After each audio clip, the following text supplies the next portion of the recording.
Même si tu as de la liquidité, tu ne peux pas acheter une maison cash sans avoir des difficultés ou des problèmes avec l'administration.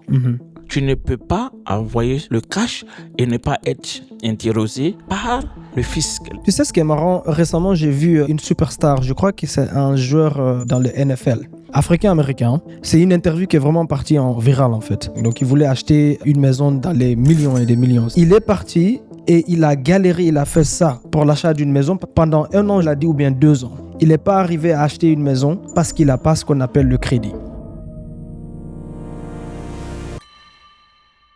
Bon la famille, bonjour, bienvenue pour une autre épisode. La famille, aujourd'hui on va parler de financement de business, d'accord, ici aux États-Unis, que vous soyez aux États-Unis ou bien que vous soyez au Canada ou bien en Europe ou bien en Afrique, vous pouvez obtenir des financements de business ici aux États-Unis. Et aujourd'hui, je pense qu'à la date aujourd'hui, on a déjà aidé à obtenir 3,5 millions au minimum, d'accord, à des clients pour des financements de business, d'accord. Certains d'entre eux d'ailleurs, c'est des étudiants dans notre communauté.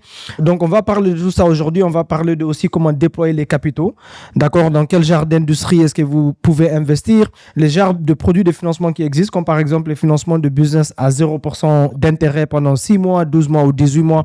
Ça veut dire que tu as de l'argent où tu ne payes pas d'intérêt du tout pendant les 6 mois, 12 mois ou bien 18 mois. Il y a moyen d'extendre un peu au cas où tes projets ont un delay. On va parler de tout ça aujourd'hui. On va parler de tax returns, d'accord, comment les files proprement ici aux États-Unis. Pour les gens qui se trouvent au Canada, en Europe, en Afrique, on va parler de le système, la manière d'approcher ça, comment avoir une adresse résidentielle ici aux États-Unis, pas virtuelle, j'ai bien dit résidentielle, pour pouvoir créer votre crédit local, pour pouvoir accéder à ces financements de business dont je vous parle avec un numéro qu'on appelle le ITIN, d'accord? On va parler d'autres choses. D'ailleurs, avant-hier, je crois, on a aidé une cliente à se qualifier 72 500 live. C'est une des stratégies de malade, donc elle a obtenu ce qu'on appelle un car loan. Mais la stratégie, la manière dont elle l'a obtenue via le financement ici, c'est elle peut partager l'argent. Une somme va servir à acheter la voiture et l'autre somme, maintenant, elle peut investir, d'accord, dans un business de son choix. Et elle vient de tuer 2 oiseaux, d'accord, avec un seul caillou. Donc, on va parler de tout ça ici. Est-ce qu'il y a un sujet dont j'oublie ici à l'intro? Alors, on va parler aussi des small businesses. On va parler de comment les petites entreprises peuvent être une source de revenus importants, comment les acquérir et comment déployer les fonds pour entrer dans ces activités, même si vous n'êtes pas sur le sol américain. Bon, donc bienvenue la famille, bienvenue dans cet épisode. Donc pour ceux qui ne sont pas familiers avec moi, mon nom c'est Mamadou Diallo, développeur immobilier de luxe temps plein ici aux États-Unis. Et on a aussi d'autres business comme dans la logistique, d'accord. On a un département de crédit, d'accord. On aide les gens non seulement à créer le crédit à partir de rien, mais aussi le build, ça veut dire le réparer, rajouter la force qu'il faut dessus sur le profil. On va parler de tout ça aujourd'hui. Et on a un département aussi qui aide les gens à obtenir les financements de business, d'accord. Mais on a aussi derrière, nous, on aime parquer nos capitaux dans l'immobilier. Donc, on développe de l'immobilier de luxe pour revendre ici dans le marché de Dallas. Je ne sais pas si vous pouvez voir le chapeau de cowboy juste derrière moi ici. Mais j'ai commencé dans l'immobilier ici à plus de 7 ans maintenant, je dirais. Plus de 7 ans temps plein. J'ai commencé avec les fix and flip, les stratégies locatives. Et notre compagnie a fait une transition maintenant dans le nouvel développement de luxe. Et je suis avec mon frère Essomé ici, d'accord, le plus diplômé de l'équipe. Je vais le laisser se présenter et vous parler un peu de son parcours. Alors, merci mon frère, merci Mamadou pour cette opportunité encore que tu me donnes de venir partager avec la communauté francophone toutes les opportunités qui existent ici aux États-Unis. Aujourd'hui, nous allons rentrer encore plus dans les détails, surtout pour ceux qui sont hors des États-Unis et qui veulent investir, lever des capitaux et investir surtout dans l'immobilier qui est notre ligne maîtresse, surtout les nouvelles constructions. Donc, la famille, on va parler de... Pourquoi est-ce qu'on va parler de financement de business déjà pour commencer? Parce que la première des choses dont tu as besoin pour entreprendre, c'est les capitaux. D'accord? Si tu as un business maintenant, tu as envie de l'agrandir, la première des choses que tu as besoin, c'est les capitaux. Si tu veux commencer à entreprendre et tu n'as pas un oncle pour te prêter les capitaux pour commencer, peut-être tu as, pour la plupart des gens aux États-Unis ici, 4-5 boulots, tu n'arrives toujours pas à économiser assez. Par exemple, tu dis tu veux aller à l'immobilier, mais tu vas travailler pour économiser $50 000. On vit tous ici, on sait très bien que la plupart, les statistiques montrent que la plupart des gens aux États-Unis n'ont même pas $500 dans leur compte d'épargne, malgré qu'ils ont 7 boulots, right? Donc, tu as besoin de capitaux. Tu veux acheter un business qui existe déjà. Ça, c'est une chose dont on va parler aujourd'hui. D'ailleurs, il faut savoir qu'aux États-Unis, si vous allez commencer la plupart des petits business comme restauration, salon de coiffure, brick and mortars, en tout cas, tout ce qui est business physique, les statistiques montrent que c'est mieux d'acheter que de commencer un nouveau business, et on va vous donner tous les secrets aujourd'hui, même le site où vous pouvez trouver ça et la manière d'approcher cela. Mais la première des choses dont vous avez besoin, c'est les capitaux. D'accord? Tu veux acheter une maison avec un FHA conventional. D'accord? Tu as besoin de quoi? Ramener l'apôtre sur la table. Et la plupart des gens qui n'ont pas l'argent ne savent pas qu'aux États-Unis, tu peux aller utiliser, d'accord, les financements de business là pour mettre ça dans ton compte personnel. Il y a une stratégie pour ça et utiliser ça pour ton apôtre. Maintenant, après, tu peux aller sur les créanciers là-bas pour te qualifier pour les financements d'immobilier. Il ne faut pas confondre les deux. Ici, on parle de financement de business. Alors, mais commençons par la base des bases, d'accord? Si j'ai envie d'aller obtenir des financements de business à 0% d'intérêt et j'ai envie d'entreprendre, peu importe, je vais être dans l'immobilier, je vais agrandir mon restaurant, mon salon de coiffure, peu importe. Pour obtenir mes premiers 50 000, je dirais jusque 250 000, quelle est déjà la première étape? Où est-ce qu'on commence déjà? Alors, merci Mamadou. Le crédit et le crédit. Alors, le crédit, c'est la seule, unique chose qui est incontournable. Nous avons des milliers et des milliers de banques aux États-Unis. En effet. Aucune des banques ne va parler de débloquer des fonds sans parler de crédit. Donc, la première des choses, quand vous vous réveillez, est-ce que mon crédit, il est au point? Est-ce qu'il est en désordre? Est-ce qu'il est zéro? Est-ce qu'il est nouveau? Comment le structurer et comment arriver à le renforcer pour être bancable. Alors, ce qu'il faut savoir, c'est que quand nous regardons votre profil de crédit, nous allons l'auditer. En fonction de l'audit que nous allons avoir, nous allons découvrir que votre crédit, il peut être éligible pour certaines banques et il doit être renforcé pour d'autres banques. Ces premières banques pour lesquelles votre profil va être éligible, ils vont aller entre 50 000 et 150 000. On peut sélectionner ces banques aussi longtemps que tu n'as pas des éléments négatifs comme des collections de charge-off dans ton profil de crédit. Nous pouvons aller directement pour des premiers financements en attendant de renforcer ton profil de crédit en ajoutant d'autres comptes plus solides pour aller pour d'autres produits de financement. Yeah. Donc, sachant très bien que dans notre culture, dès que tu dis crédit, déjà, c'est un sujet un peu tabou. D'accord, les gens, il y a une certaine aversion, une certaine peur. C'est que je comprends un peu parce que si je vis en Côte d'Ivoire ou bien en Guinée ou peu importe les pays d'Afrique, pour la plupart des pays, on opère en cash. Donc, on est vraiment une communauté qui opère beaucoup en cash. Et quand on vient aux États-Unis ici, on a du mal un peu à lever la casquette, en tout cas à être ici physiquement et mentalement. Donc, on est ici physiquement, mais parfois on est bloqué encore dans le système guinéen et ivoirien ou autre. Pourtant, on est dans un système et une réalité complètement différente. Les États-Unis, pourquoi déjà leur système de crédit là? Qu'est-ce que ça veut dire vraiment? C'est quoi le système de crédit américain? Alors, je pense que ceux qui sont au Canada, en Europe et en Afrique m'ont déjà posé plein de questions en inbox sur cette question de crédit. Pourquoi tu aimes parler de crédit, de crédit? Alors, aujourd'hui, nous allons définir le crédit de façon simple. Le crédit, en anglais, c'est credit. C'est la confiance. Yeah. Le crédit, ce n'est pas une dette, mais c'est une matrix que les banques utilisent pour juger la qualification d'un individu. Et cette matrix-là, c'est des éléments de ton rapport de crédit qu'on utilise pour voir si tu es éligible. Même si tu es éligible, pour combien tu es éligible sur la base de ton profil. Et c'est quoi le profil de crédit? Le profil de crédit, c'est ce que nous appelons la matrix. C'est la base de données te concernant, toi l'individu, que la banque voit. Ici, aux États-Unis et au Canada, chaque individu est attribué un numéro unique à ta personne. Ce numéro s'appelle le numéro de Social Sécurité. Dès la naissance, ce numéro permet aux banques de voir tout ce que tu as comme activité de consommation. Est-ce que tu as une maison que tu as achetée? Est-ce que dans l'achat de la maison, tu as fait des versements mensuels? Est-ce que tu as eu des retards de paiement? Est-ce que tu as pris un prêt bancaire dans le passé et est-ce que tu as fait des paiements sans retard de paiement. Tout ça, c'est enregistré dans un rapport qu'on appelle Credit Report. Alors, la banque s'inspire de ce rapport-là pour te rendre éligible ou qualifié pour leurs produits. Donc, quand nous parlons de financement, il faut que tu aies ce rapport de crédit.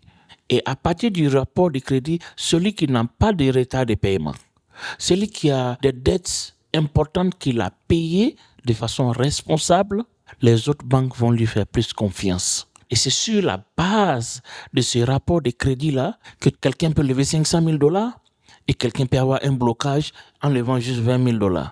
Nous, notre travail ici, c'est d'auditer ton profil, le rendre plus solide et aller vers les banques qui donnent plus de fonds. Donc, le crédit, ce n'est pas la dette. Le crédit en Afrique et le crédit aux États-Unis, c'est deux choses totalement différentes.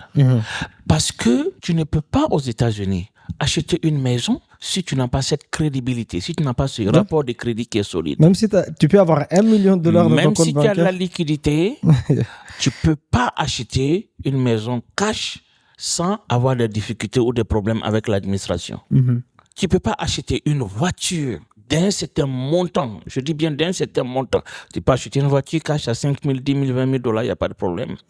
Mais lorsque tu dois acheter une voiture de 100 000, 200 000, tu ne peux pas envoyer le cash et ne pas être interrogé par le fisc, les services des impôts. Tu sais ce qui est marrant? Récemment, j'ai vu une superstar, je crois que c'est un joueur dans le NFL, africain-américain. C'est une interview qui est vraiment partie en viral en fait. Et il expliquait comme quoi il était en train de faire du house shopping. Donc, il voulait acheter une maison dans les millions et des millions. C'est vraiment une superstar. Et c'était la première fois qu'il s'est rendu compte que le crédit, parce que lui, il a jamais, tu sais bien comment les gens sont illettrés ici aux États-Unis, financièrement, je parle. Il est parti et il a galéré, il a fait ça pour l'achat d'une maison parce qu'il n'avait pas de crédit du tout. Il n'a jamais, lui, il est toujours cash. Tu sais, eux, ils aiment bien se promener avec du cash dans les sacs et tout ça. C'est leur culture, quoi. Ah ben, il est parti chez tous les brokers, tous les realtors. Pendant 1 an, je crois, il a dit, ou bien 2 ans. Il n'est pas arrivé, pourtant il a l'argent, hein. Il n'est pas arrivé à acheter une maison parce qu'il n'a pas ce qu'on appelle le crédit. Donc, quelqu'un a dû lui expliquer ce que c'est que le crédit, allait l'aider à créer un profil à partir de rien du tout et y retourner maintenant pour qu'il puisse acheter sa maison dans les millions. C'est incroyable, mais tu as dit vraiment quelque chose de très, très clé. Et la dernière fois, je disais à une dame, je pense qu'on faisait un live, elle est venue, elle a posé une question. Je lui disais que si tu es aux États-Unis ici, parce que bon, si je vais au Burkina aujourd'hui, je vais enlever ma mentalité des États-Unis et je vais adapter ma mentalité de Burkina. Je vais essayer de comprendre un peu comment le système bancaire du Burkina fonctionne, comment le commerce là-bas fonctionne, quelles sont les lois, right? Aux États-Unis, c'est pareil. Je ne peux pas venir ici et vouloir opérer comme si j'étais au Burkina parce qu'on n'est pas ici au Burkina. Ici aux États-Unis, si tu viens, tu dis, tu sais quoi? Moi, j'aime pas le crédit. Juste le mot. Tu comprends même pas ce que c'est aux États-Unis. Et j'ai pas envie d'y participer du tout.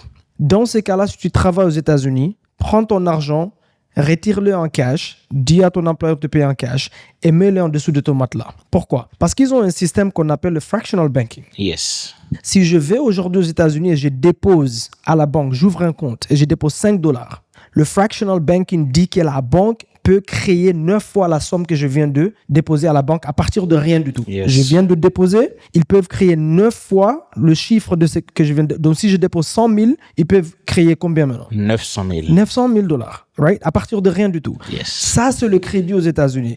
Et bien sûr que c'est leur banque qui dicte quoi? Le comportement des autres banques dans le monde entier. Donc, les banques opèrent avec quelque chose qu'on appelle le fractional banking. Donc, si tu dis que tu veux carrément éviter le crédit du tout, ne dépose même pas ton argent à la banque.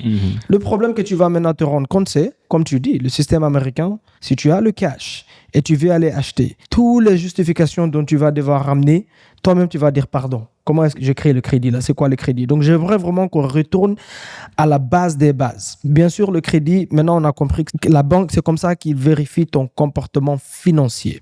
C'est ça qui leur montre, est-ce que tu es une personne responsable? Est-ce que tu es une personne qui paye les choses à temps? Est-ce que tu es aussi une personne qui prend de l'argent et qui le rend Bien sûr. Confiance. Et tu es une personne aussi qui n'est pas toujours désespérée, qui vit au-dessus de ses moyens. C'est ça en gros. Right? Maintenant, si j'ai envie de créer, parce que je sais qu'il y a plusieurs produits de financement de business, et si on peut un peu lister les phases. On a la première phase qui est bien sûr obtenir les financements de business sans montrer de la documentation. Ça veut dire on ne veut pas montrer des tax returns, on ne veut pas montrer notre W2 et tout ce qui va avec. Si je viens aujourd'hui, la première chose que tu fais, c'est d'abord aller regarder si j'ai des négatifs sur mon profil, right? Quel est le bureau? Parce que ça, c'est très, très important. Quel est le bureau dont tu te focalises pour voir si j'ai des négatifs et on commence déjà à nettoyer ça d'abord? C'est quoi le bureau? Alors, il y a des bureaux aux États-Unis qui fournissent les informations des crédits aux banques. On en a 3 qui sont les principaux bureaux. Equifax, TransUnion, Experian. Yeah. Ces 3 major bureaux sont les plus grands bureaux. Mais en réalité, il y a des secondary bureaux qui sont plus de 30 bureaux qui ont la base de données des banques sur tout individu qui a un numéro de Social Sécurité ou qui a un numéro de ITIN, Individual Tax Identification Number. Ça, c'est pour ceux qui sont à l'extérieur. Yeah. Donc, si quelqu'un au Canada, en France, en Afrique. Comme tu l'as mentionné en intro, ceux qui sont en Afrique ou en Europe ou au Canada, vous pouvez avoir un numéro fiscal qu'on appelle ITIN. Donc, en français, ITIN. Yes. Individual Taxpayer Identification Number. Lorsque vous obtenez ce numéro, la banque va, à partir de ce numéro, vérifier votre historique bancaire et votre historique financier. Yeah. Maintenant, si toutefois la banque trouve 3 différents résultats. Voici un monsieur qui a un comportement exemplaire, qui rembourse ses crédits à temps, qui a déjà pris de grosses sommes et qui a remboursé toutes ces grosses sommes. Très responsable. Il a une voiture qu'il a payée off. Il a une maison qu'il a payée pendant 15 ans. Il a une carte de crédit de 20 ans. Et il n'a pas eu de retard de paiement sur cette carte de crédit. Il a un prêt bancaire, un loan, qui n'a pas eu de retard de paiement. Cette personne est très qualifiée et responsable aux yeux de la banque.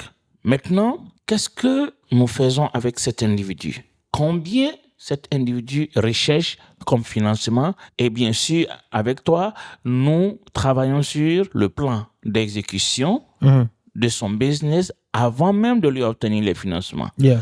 Revenons sur la qualification de l'individu. Le premier individu, il est totalement qualifié. Nous devons maintenant l'aider à obtenir une petite entreprise, un LLC. S'il est nouveau, on peut obtenir un H Corporation, un LLC qui a 2 ans, 3 ans, 4 ans, qui a déjà de l'âge. Parce que les banques aiment les entreprises déjà qui ont une expérience de l'existence. Yeah. C'est quoi un LLC pour les gens qui ne savent pas? Un LLC, c'est une société à responsabilité. D'abord, la définition en anglais, c'est Limited Liability Company ou bien Limited Liability Corporation. Et en français, c'est une société à responsabilité limitée, juste une petite ou moyenne entreprise que vous devez avoir. Les banques financent plus un individu qui a une entreprise, financer cette entreprise pour les activités de l'entreprise, que un individu qui a besoin de financement, ça c'est pour des consommations personnelles. Yeah. Donc, le premier cas, c'est un individu qui a un profil de crédit qui est clean, solide, sans retard de paiement, sans éléments délinquants. Yeah. Comme le profil qu'on a montré sur le dernier live, un de nos étudiants et clients qu'on a financé plus de $400,000. Absolument. On a montré live, il est d'ailleurs venu témoigner. On a montré live son profil, c'est ce genre de profil-là. D'ailleurs, on va aller ligne par ligne pour expliquer un peu les genres de comptes et tout ce qui va avec. Mais je sais que la première phase pour les gens qui ont déjà le crédit, ça veut dire que tu as déjà un crédit qui apparaît sur les 3 bureaux dont tu as mentionné tout à l'heure, right? C'est d'abord souvent effacer d'abord les négatifs. Les choses comme les inquiries, right? Ça va être la première étape. Les inquiries, c'est quoi les inquiries? Alors donc, je parlais du premier cas qui est un profil clean. Le deuxième cas, c'est un profil qui a des éléments qui font chuter le score ou des éléments qui sont négatifs. Okay. Je réponds maintenant à ta Attends, question. retournons sur le premier qui a le complètement ready, clean, right? Ah, okay. Donc, clean, ça veut dire, on va commencer par les négatifs. Ça veut dire que dans les 3 bureaux, si on regarde sur Experian, les inquiries, c'est maximum combien? On ne veut pas avoir plus de 3 inquiries. Ça, c'est par bureau. Par bureau. OK. Deuxième chose, on a le genre de compte, right? Le type de compte, on a besoin d'avoir un mix de comptes. OK. Les premiers comptes qu'on veut voir, c'est les revolving Ok. accounts. Ok. Les revolving accounts, c'est des cartes de crédit, c'est des lignes de crédit. C'est des comptes, lorsque tu as un montant dépensé et que tu payes le montant encore, tu peux réutiliser le même montant. Par exemple, Comme une kick-off ou... non, par exemple, si tu as une carte de crédit de 5 000, tu as dépensé 5 000, la carte est zéro. Le mois prochain, tu rembourses tous les 5 000. Les 5 000 que tu as remboursés sont encore disponibles pour que tu les dépenses le mois qui suit. Ok.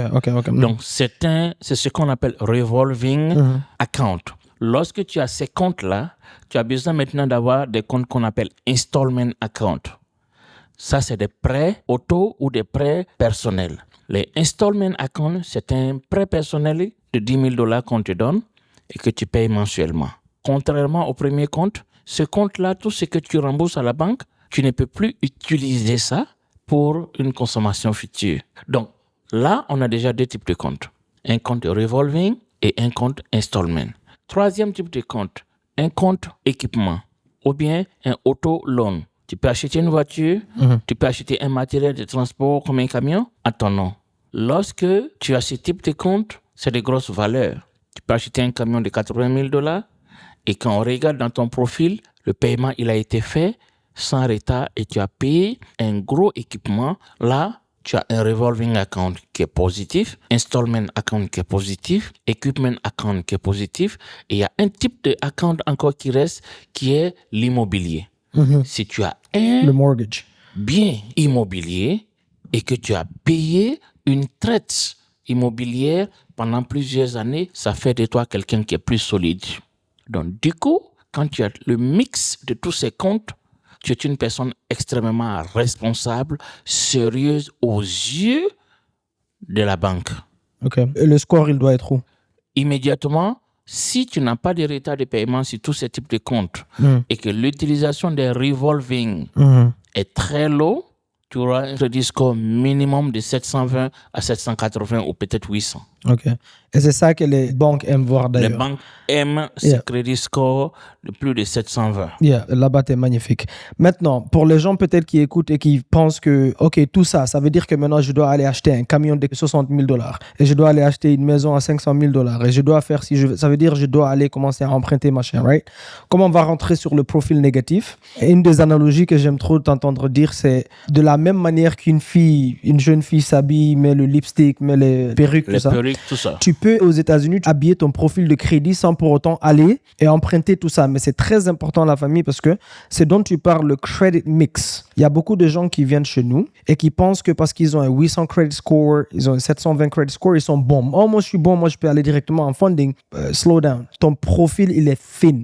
T'as rien, t'as pas les bons comptes, t'as pas le bon âge. D'ailleurs, je t'ai pas entendu parler de l'âge. T'as pas le bon âge. Donc, mais tout ça, sur le négatif, maintenant, j'aimerais que tu expliques. Commençons par le inquiry. À partir de combien de nombres on considère que c'est là L'idéal, c'est d'avoir 0 inquiry. Et ce qui est tolérable par les banques, c'est d'avoir au maximum 3 inquiries par bureau. Mais nous, notre philosophie, c'est d'avoir totalement 0. On veut que les profils soient le plus clean possible. Donc, tu venais de parler de l'analogie que j'utilise. Ça, c'est justement pour les profils de crédit qui sont mauvais. Lorsque tu as eu un collection, comme on le dit, ou bien un late payment, si tu as un retard de paiement, à la banque, c'est enregistré dans la base de données que tu n'es pas un payeur assidu.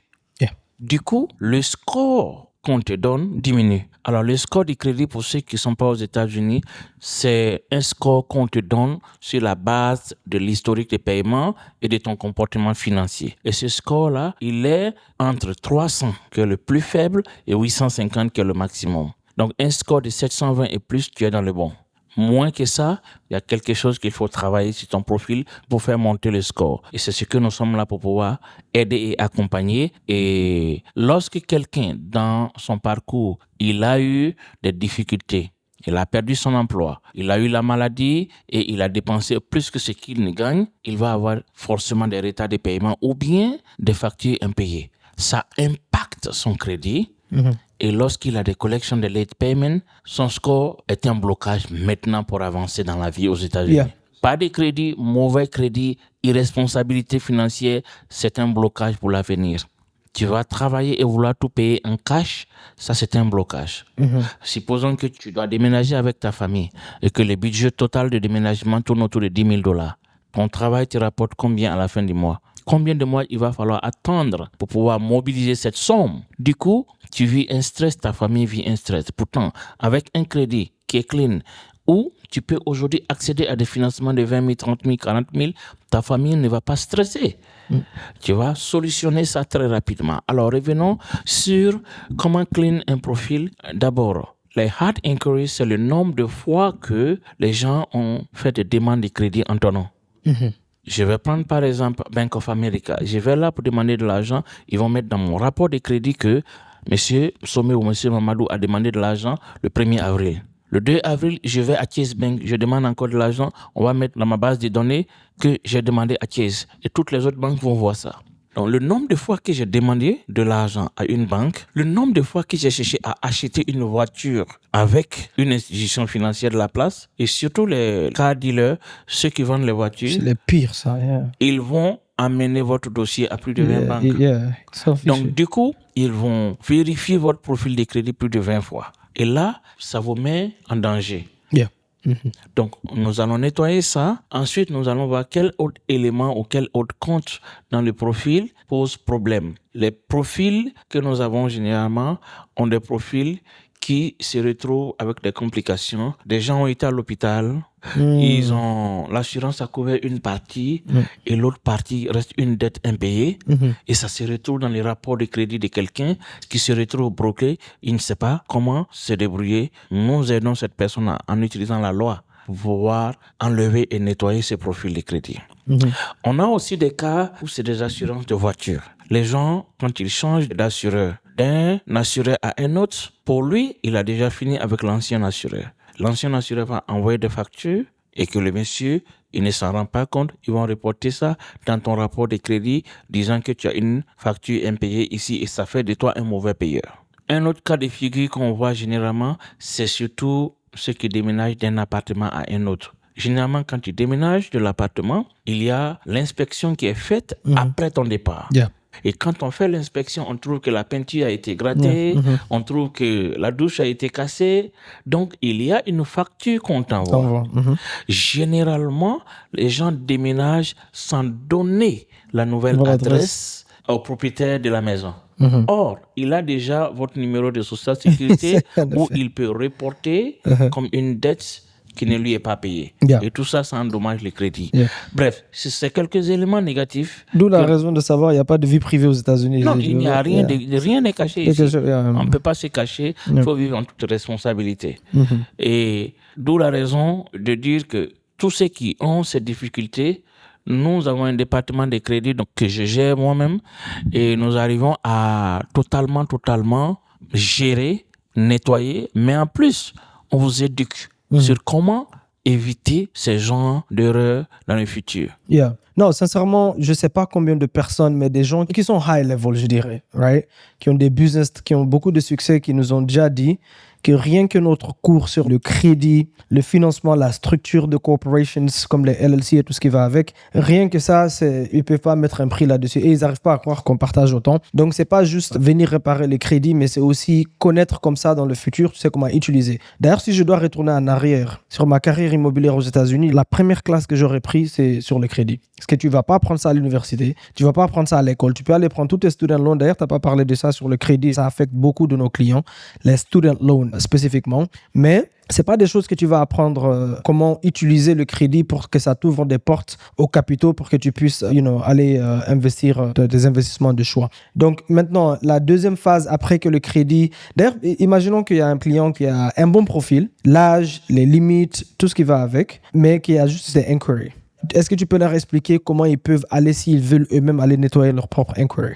Alors, Mamadou et moi, on a eu l'idée de mettre à la disposition de toute la communauté des livres, des e-books très moins chers de $27. Vous pouvez acquérir ces e-books, suivre les instructions et nettoyer vos propres hard inquiries. Vous n'êtes pas obligé de passer par nous pour que notre département puisse gérer ça. Mais si vous n'avez pas le temps, on peut aussi vous aider. Alors, nous avons notre site internet qui est le www.creativecreditcashflow.com. Yeah, on va le mettre dans On la va le description. mettre en dessous et vous allez aller là-bas, cliquer. Nous avons de multiples livres qui peuvent vous aider à vous éduquer et aussi à réparer votre crédit de vous-même sans passer par notre département de crédit. Littéralement, yeah.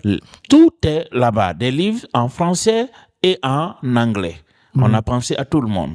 Yeah. Il y en a qui ont déjà utilisé, ils sont déjà partis nettoyer tout leur crédit. Je pense que j'ai eu au moins 3 ou bien 4 messages comme ça dans le communauté. Maintenant, quand on termine avec le crédit, bien sûr, by the way, ça, c'est pas différent si je vis au Canada, si je vis en Europe, si je vis en Afrique et j'obtiens le numéro ITIN. On va parler des gens qui ne vivent pas ici dans une seconde, mais on va pas échapper le fait de devoir créer un crédit aux États-Unis. Ça veut dire que le crédit du Canada, par exemple, comme ils ont un système, c'est pas transférable ici.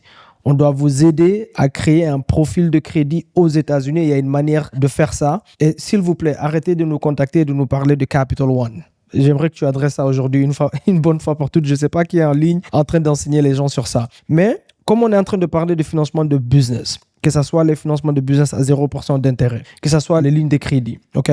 Bien sûr, ils donnent ça à un business. Ils ne donnent pas ça à un individu.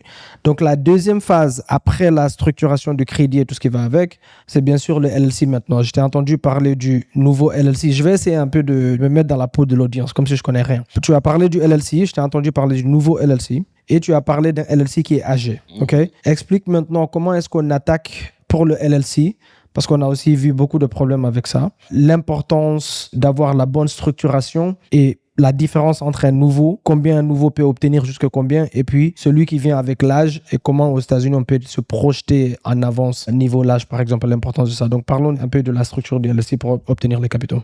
Alors, je me mets un peu dans la peau de la banque. Monsieur Mamadou, tu m'approches avec une entreprise, tu dis, voici mon entreprise, et je viens de la créer il n'y a que 2 semaines. J'ai besoin que tu me finances, toi le banquier, j'ai besoin de $250,000. Alors le banquier va dire, ok, laisse-moi voir d'abord toi-même ton propre crédit. Est-ce que tu es responsable? Est-ce que tu payes à temps? Est-ce que tu as des problèmes de paiement dans le passé? Yeah. Lorsque ton profil il est clean, il va dire, ok, pour le nouveau profil, tu viens de le créer. C'est une entreprise dont nous n'avons pas l'expérience de tes activités. Nous ne savons pas si ton activité va marcher ou ça ne va pas marcher. Yeah. Donc, du coup, la nouvelle entreprise est une entreprise à risque.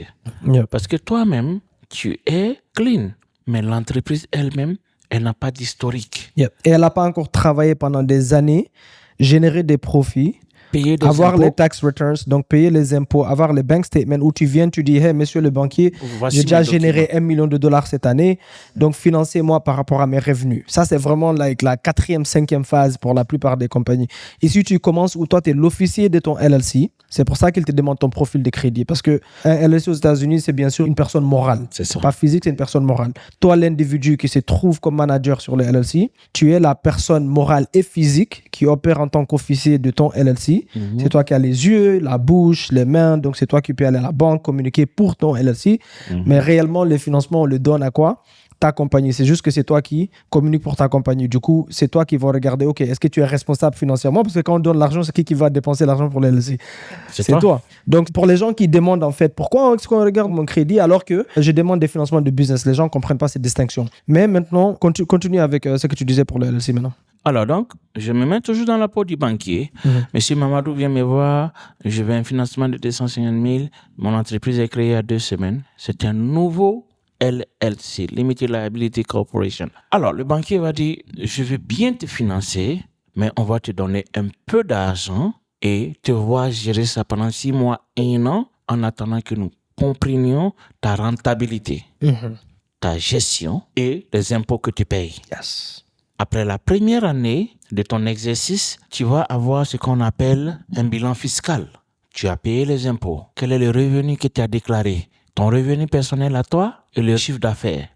À partir de ce chiffre d'affaires, la banque va trouver que tu es une entreprise qui génère de gros profits et tu as un potentiel. À partir de ce moment, on peut projeter tes activités sur les 5 prochaines années. Yeah. Ça, c'est pour le nouveau LLC et c'est la raison pour laquelle les nouveaux LLC reçoivent peu de financement. Mhm. La deuxième catégorie, Monsieur Mamadou vient me voir, j'ai un bon profil de crédit, mais j'ai besoin d'un LLC qui a déjà 5 ans d'existence. Mhm. Oui, les avocats avec qui nous travaillons mettent à la disposition des LLC ou des entreprises déjà créées qui ont 5 ans, 10 ans, 11 ans. Tous les âges sont là. Yeah. C'est des entreprises légalement constituées Yes. que les avocats ont préparé, déposé et que celui qui comprend comment le système fonctionne, tu cleans ton crédit, tu achètes et tu deviens propriétaire. Les avocats vont transférer le nom de la propriété en ton nom. Donc du coup, Mamadou vient me voir avec un LLC de 5 ans et je regarde le LLC et je dis « Ah, ça fait déjà 5 ans qu'il existe. Ça veut dire qu'il a déjà mené des activités. » Et il y a que ces banques-là aiment plus ces activités qui ont déjà fait 5 ans Mhm. et qui sont clean. Yeah. Du coup, la banque va commencer par financer 250 000 en montant pour une entreprise qui est âgée. Voici ce qui fait la différence entre le nouveau LLC et le LLC qui a de l'âge. 2 ans d'âge, c'est bon. 3 ans, c'est mieux. 5 ans, meilleur. 7 ans, clean. Yeah. La banque pense réellement comme un individu. C'est littéralement comme un individu. Et ça veut dire que de la même manière que moi et toi, on ne va pas donner de l'argent à un bébé qui vient de naître ou un bébé qui a à peine 1 mois, c'est comme ça que la banque regarde les entités. Est-ce que même pour le crédit, on a parlé de l'importance de l'âge. Quand tu n'as pas d'âge, on rajoute, tu peux acheter l'âge, tu peux acheter les limites. Ce qui est magnifique avec les États-Unis, c'est que je peux commencer à entreprendre aujourd'hui et au lieu de créer une nouvelle entité et attendre qu'elle mature pendant 2 ans et avoir l'âge, parce que les banques réellement, à partir de 2 ans plus, c'est là qu'ils considèrent que tu as une certaine maturité en business. Right? Donc, si tu n'as pas ça, aux États-Unis, je peux me projeter 2 ans en avance. Ma compagnie, bien sûr, parce que moi, j'ai un numéro social, SSN, ma compagnie a un numéro IAN. Donc, je peux, au lieu de créer un nouveau LLC et attendre que ça prenne de la maturité, acheter un qui a déjà l'âge, hériter de l'âge, et puis me projeter en avenir comme ça. Et maintenant, avec la combinaison avec mon crédit personnel, aller à la banque et obtenir les financements dont j'ai besoin pour aller entreprendre à ce moment-là. Et c'est vraiment, j'ai jamais vu ce système-là nulle part ailleurs où tu peux faire des choses pareilles, où tu peux juste aller acheter et te projeter dans l'avenir pour que ça te débloque des capitaux comme ça. Donc, c'est très, très important. Mais j'aimerais aussi que tu expliques à quel point c'est important de savoir, quelle est l'importance de savoir qu'est-ce que je vais faire avec les capitaux derrière pour déterminer même l'âge que je devrais prendre à ce moment-là quand je vais, surtout pour la première fois que je vais en financement de business. Alors, les capitaux que je vais avoir, qu'est-ce que je dois faire de ça? Non, l'importance de savoir ce que je vais faire avec les capitaux, dans quelle industrie je vais les déployer derrière, combien est-ce que je vise pour savoir comment non seulement me préparer, mais quel âge de l'entité même viser. Donc, quelle est l'importance de vraiment savoir ce que je vais faire avec les capitaux derrière? Je sais qu'on viendra tout à l'heure parler des industries dans lesquelles tu peux déployer les capitaux et tout ça, mais vraiment l'importance de... Parce que c'est pas juste aller acheter n'importe quel âge non plus. Genre, si je commence aujourd'hui, est-ce que je peux... Ok, j'ai créé mon crédit et tout, mais j'ai jamais fait du business. Okay. Est-ce que je peux directement aller acheter un de 10 ans? Absolument non. Lorsque c'est ta première fois dans une activité, il faut limiter. On a 3 critères. Si vous résidez aux États-Unis, depuis combien de temps vous vivez aux États-Unis? Vous ne pouvez pas être aux États-Unis il y a 3 ans seulement que vous avez obtenu votre numéro de social et vous voulez acheter un LLC qui a 10 ans. Ça, il y a une incohérence. Donc, la durée de votre LLC, ou du moins de l'âge de votre LLC, est calculée de façon très méthodique. Et nous vous conseillons ce qui va avec votre histoire personnelle. Yeah. C'est vraiment de client à client. Voilà. Combien vous visez derrière, dans quelle Exactement. industrie vous voulez déployer les capitaux, quel genre de numéro social vous avez. Même aujourd'hui avec l'administration, la nationalité, est-ce que tu as la nationalité, est-ce que tu as la résidence permanente, ou bien tu es juste immigrant légal, ou bien pour les gens qui sont au Canada. Donc le conseil va changer dépendant la personne, c'est pas... À ce niveau, nous avons même des banques qui nous conseillent l'âge de certains LLC. Et tu as cité l'âge, tu as cité tout. Il y a aussi l'adresse physique qui est très importante. Très, très, très important. Est-ce que tu as une adresse physique aux États-Unis? Pas une adresse virtuelle que tu as juste achetée en ligne. Non. Alors donc, notre département maintenant met à la disposition, comme nous sommes dans l'immobilier, ça c'est ton département, tu pourras en parler et développer. Nous mettons à la disposition de ceux qui sont en Afrique et au Canada et en Europe des adresses physiques, des maisons où les gens vivent où nous sommes propriétaires et vous pourrez venir avec nous. On va structurer ça pour que vous construisez l'historique de votre crédit autour de nos maisons. Yeah. Parce qu'il y a beaucoup de gens qui se font refuser parce qu'ils ont une adresse virtuelle. By the way, il faut qu'ils comprennent une chose. Aux États-Unis, les banques changent leur règlement interne Système. tous les 3 mois. Ça, c'est un. Deuxièmement, n'importe qui peut se lever le matin, si tu vis aux États-Unis en tout cas, aller rentrer dans une branche et remplir une application. C'est pas ça dont on parle ici. Pour vraiment obtenir les vrais financements de business avec les banques, il y a quelque chose qu'on appelle des relationships managers. On passe par des relations. Là, une base de données de combien au moins de représentants? On a plus de 400 banques Yeah. partenaires dont on a les représentants directs avec qui nous travaillons pour les financements. Yeah. Et nous sommes en train d'agrandir notre base de données où on veut monter jusqu'à 1000 banques. Yeah. Donc là, c'est pas juste aller à la banque et appliquer. On passe par des relations. Ça, c'est déjà quelque chose de clé parce que ces relations travaillent pour les banques. Yes. Donc, c'est pour ça qu'on les appelle des relationships managers qui travaillent pour les banques. C'est eux-mêmes qui, s'il y a quelque chose qui change, par exemple, si Chase change le code et leur manière de financer et les projections que tu dois avoir sur ton application, ils vont directement nous le dire. D'accord? Donc, passer par les relations, ça change un peu la donne parce que souvent, on a eu combien de cas où les gens, ils sont partis, ils ont essayé par eux-mêmes, sur la même carte où ils auraient dû avoir 75 000, ils ont obtenu que 14 000 $ parce qu'ils n'ont pas parti là-bas via une relation. Ça, c'est un. Deuxièmement, l'adresse dont on parle. Il y a quoi? À peu près, je pense bien 6 mois comme ça, les banques acceptaient les adresses virtuelles. Mais retenez une chose. Aux États-Unis, tout à l'heure, on a dit que tu n'as pas de vie privée. Et comme tu n'as pas de vie privée, il y a LexisNexis qui store toutes tes données et qui les donne aux banques, que ce soit les banques, les tier 1 ou bien les tier 2. Eh bien, si vous avez une adresse virtuelle, vous allez dans la banque regarde votre compagnie et dit « Attends, comment ça se fait que tu as un business mais tu opères à partir d'une station postale ?» Parce que quand tu as une adresse virtuelle, ça montre des résidences physiques mais plutôt industrielles, commerciales. Ils veulent voir une adresse physique, comme ça ils peuvent vérifier que Mamadou est bien Mamadou. Il a bien vécu dans une adresse où il y a des gens, des êtres humains. C'est pour ça qu'on dit résidentiel, des êtres humains qui y vivent. Et ils regardent même le quartier, by the way. Bien sûr. Ils regardent le quartier pour voir est-ce que c'est un quartier industriel, commercial ou bien c'est un quartier résidentiel. D'où l'importance de l'adresse. Donc, si vous n'avez pas un business physique, quand je dis un business physique, tu peux citer quelques business exemplaires. Le salon de coiffure. Salon de coiffure. Une entreprise de transport, Yeah. qui a un bureau, voilà. un car, magasin africain, magasin d'habits, mais physique. Vendeur de voitures, voilà. Où on peut physiquement aller. En anglais, on appelle ça brick and mortar. Voilà. Si vous n'avez pas un business physique qu'on peut aller vérifier, quelqu'un peut rentrer dedans carrément vérifier, c'est toujours, on veut une adresse résidentielle. Ça que vous vivez au Canada, que vous vivez en France, ici aux États-Unis, et ça, c'est ça que Sommet disait, on peut vous aider avec ça, vous aider à avoir les adresses résidentielles. Si vous avez quelqu'un qui vit ici de votre famille, il peut vous aider avec ça, ou bien vous passez par des services où vous louez ça, et on a des biens immobiliers, vous pouvez louer ça. Maintenant, adressons un peu la personne qui ne vit pas ici. D'accord? Je vis au Canada, je vis en France, je vis en Afrique, dans certains pays. Bien sûr, avec l'administration ici, on sait qu'il y a certains pays qui sont carrément blacklistés. Mais quelle est ma première phase si je veux obtenir des financements de business virtuellement aux États-Unis ici, sans pour autant venir ici physiquement? Alors, étape 1, il faut que tu aies un numéro fiscal que l'administration peut utiliser pour voir tous tes revenus. Yes. Et aussi te permettre d'ouvrir les comptes bancaires. Ça, c'est pour celui qui dirige les États-Unis. Comment on les appelle? Ceux qui dirigent les États-Unis. Le IRS. Oui, Internal Revenue Service. Le IRS va vous délivrer un numéro qu'on appelle le ITIN. Yeah. Numéro d'identification fiscale individuelle. Donc, je prends mon ami. Je vais citer un nom, M. Palais. Il est au Burkina. Il veut acheter une maison ou bien il veut investir aux États-Unis, mais il ne veut pas faire venir de l'argent de l'Afrique.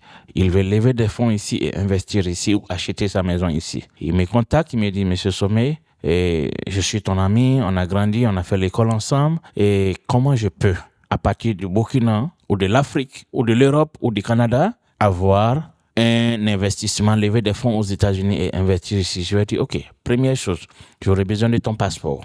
Deuxième chose, j'aurai besoin de faire une demande de numéro d'identification fiscale pour toi. Yep. Une Et fois, c'est marrant, sur le site du ARS, bien ils sûr. expliquent exactement comment tu peux appliquer pour et Yes, combien tu payes. Ça coûte littéralement moins que mon café ici, by the way. exactement. Pour obtenir le numéro de ITN. Au cas où quelqu'un vous le vend à $1 million, c'est faux. C'est moins de $200, je pense. Voilà, c'est pas cher. Alors donc, lorsque tu obtiens ce numéro d'identification maintenant, tu as un numéro sur lequel on peut construire le crédit.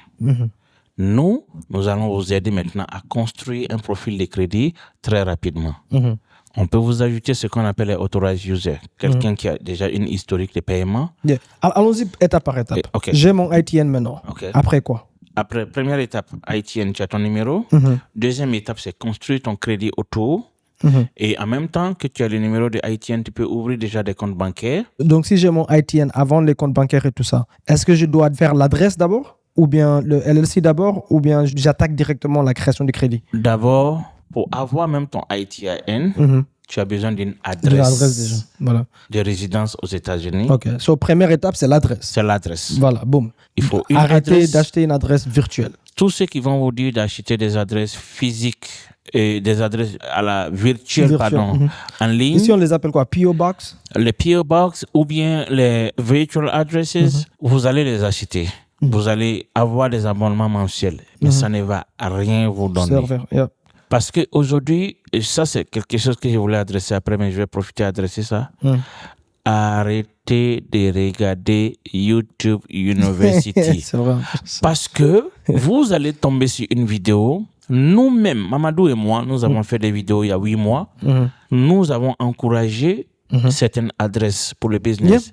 Mais le système bancaire ayant changé, nous sommes revenus encore en ligne pour adresser les changements que les banques ont donnés. Donc, pour quelqu'un qui tombe sur une vieille vidéo sans être update, il va juste appliquer ce qui marchait il y a 1 an ou 2 ans et qui ne marche plus aujourd'hui. D'où l'importance de passer par des relations internes. Exactement. Parce que si un RM travaille pour Chase, il est au courant, il travaille dedans, c'est lui qui pousse l'application. Quand c'est appliqué, c'est lui qui dit les limites, les codes à donner, l'adresse à avoir, est-ce que quelque chose a changé ou pas. Et by the way, c'est même pas générique. Nous, maintenant, avec l'expérience, on a compris que chaque profil, l'approche est complètement différente. Totalement. Donc, il n'y a pas vraiment une, comment on appelle ça, un gant formule universelle. Universel, ça n'existe pas. Quand vous allez en funding, vraiment, on se focalise sur la personne. Mais anyway, continue les étapes. Comme ça, ils sont pas... J'ai vraiment envie qu'on les monte étape par étape. Je reviens, quelqu'un qui est hors de l'Afrique, hors des Hors des États-Unis. États-Unis. Et premier critère, c'est d'avoir une adresse d'abord aux États-Unis. Yeah. Deuxième critère, utiliser cette adresse et faire la demande du numéro fiscal qui est le ITIN. Une fois le ITIN obtenu, avec l'adresse... Ok, dis-le en français, le ITIN encore. Le ITIN, Individual Taxpayer Identification Number. Ok, ITIN. IN. Ok. ITIN en français, mais en anglais, on dit ITIN. Bon, beaucoup de gens disent ITIN. ITIN, exactement, c'est la même chose. Alors, une fois le numéro obtenu, tu ne dois plus avoir de blocage. Parce que tu es comme quelqu'un qui réside aux États-Unis et qui a un numéro de social sécurité. 100%. La seule chose maintenant que tu ne peux pas faire, c'est peut-être d'aller voter ou de faire quoi, mais ton numéro te permet d'ouvrir des comptes bancaires. Parce que qui va te donner l'argent? C'est les banques.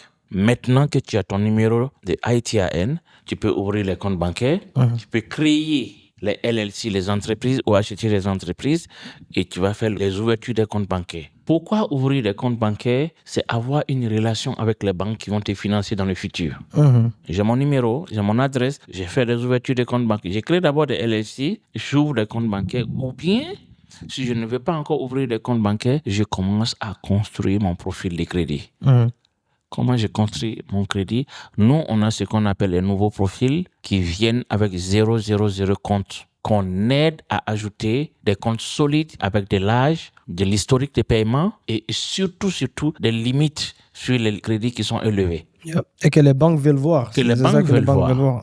Donc, M. Mamadou, tu as ton nouveau numéro ITIN, tu viens me voir, M. Sommet, combien de temps ça va me prendre pour que j'ai un crédit score solide? Dépendant de ce que tu veux.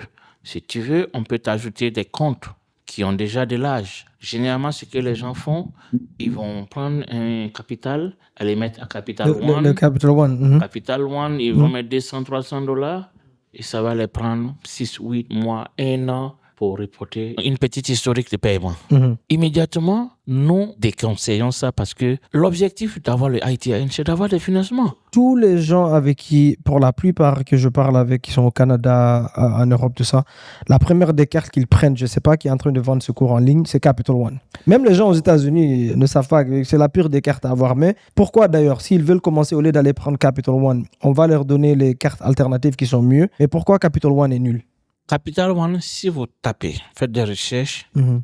on va vous dire Capital One et Discovery, ils offrent des cartes for bad credit people, Yes. credit builders. C'est pour dire que lorsque même le banquier voit que vous avez une carte de crédit de $300 dans votre profil, on vous catégorise comme quelqu'un qui est en train de faire les pas des bébés. Et du coup, quand tu as une vision de lever des gros sous, il faut éviter d'avoir ces petites marques-là, je dirais, négatives ou de la mauvaise manière d'entrer dans l'historique.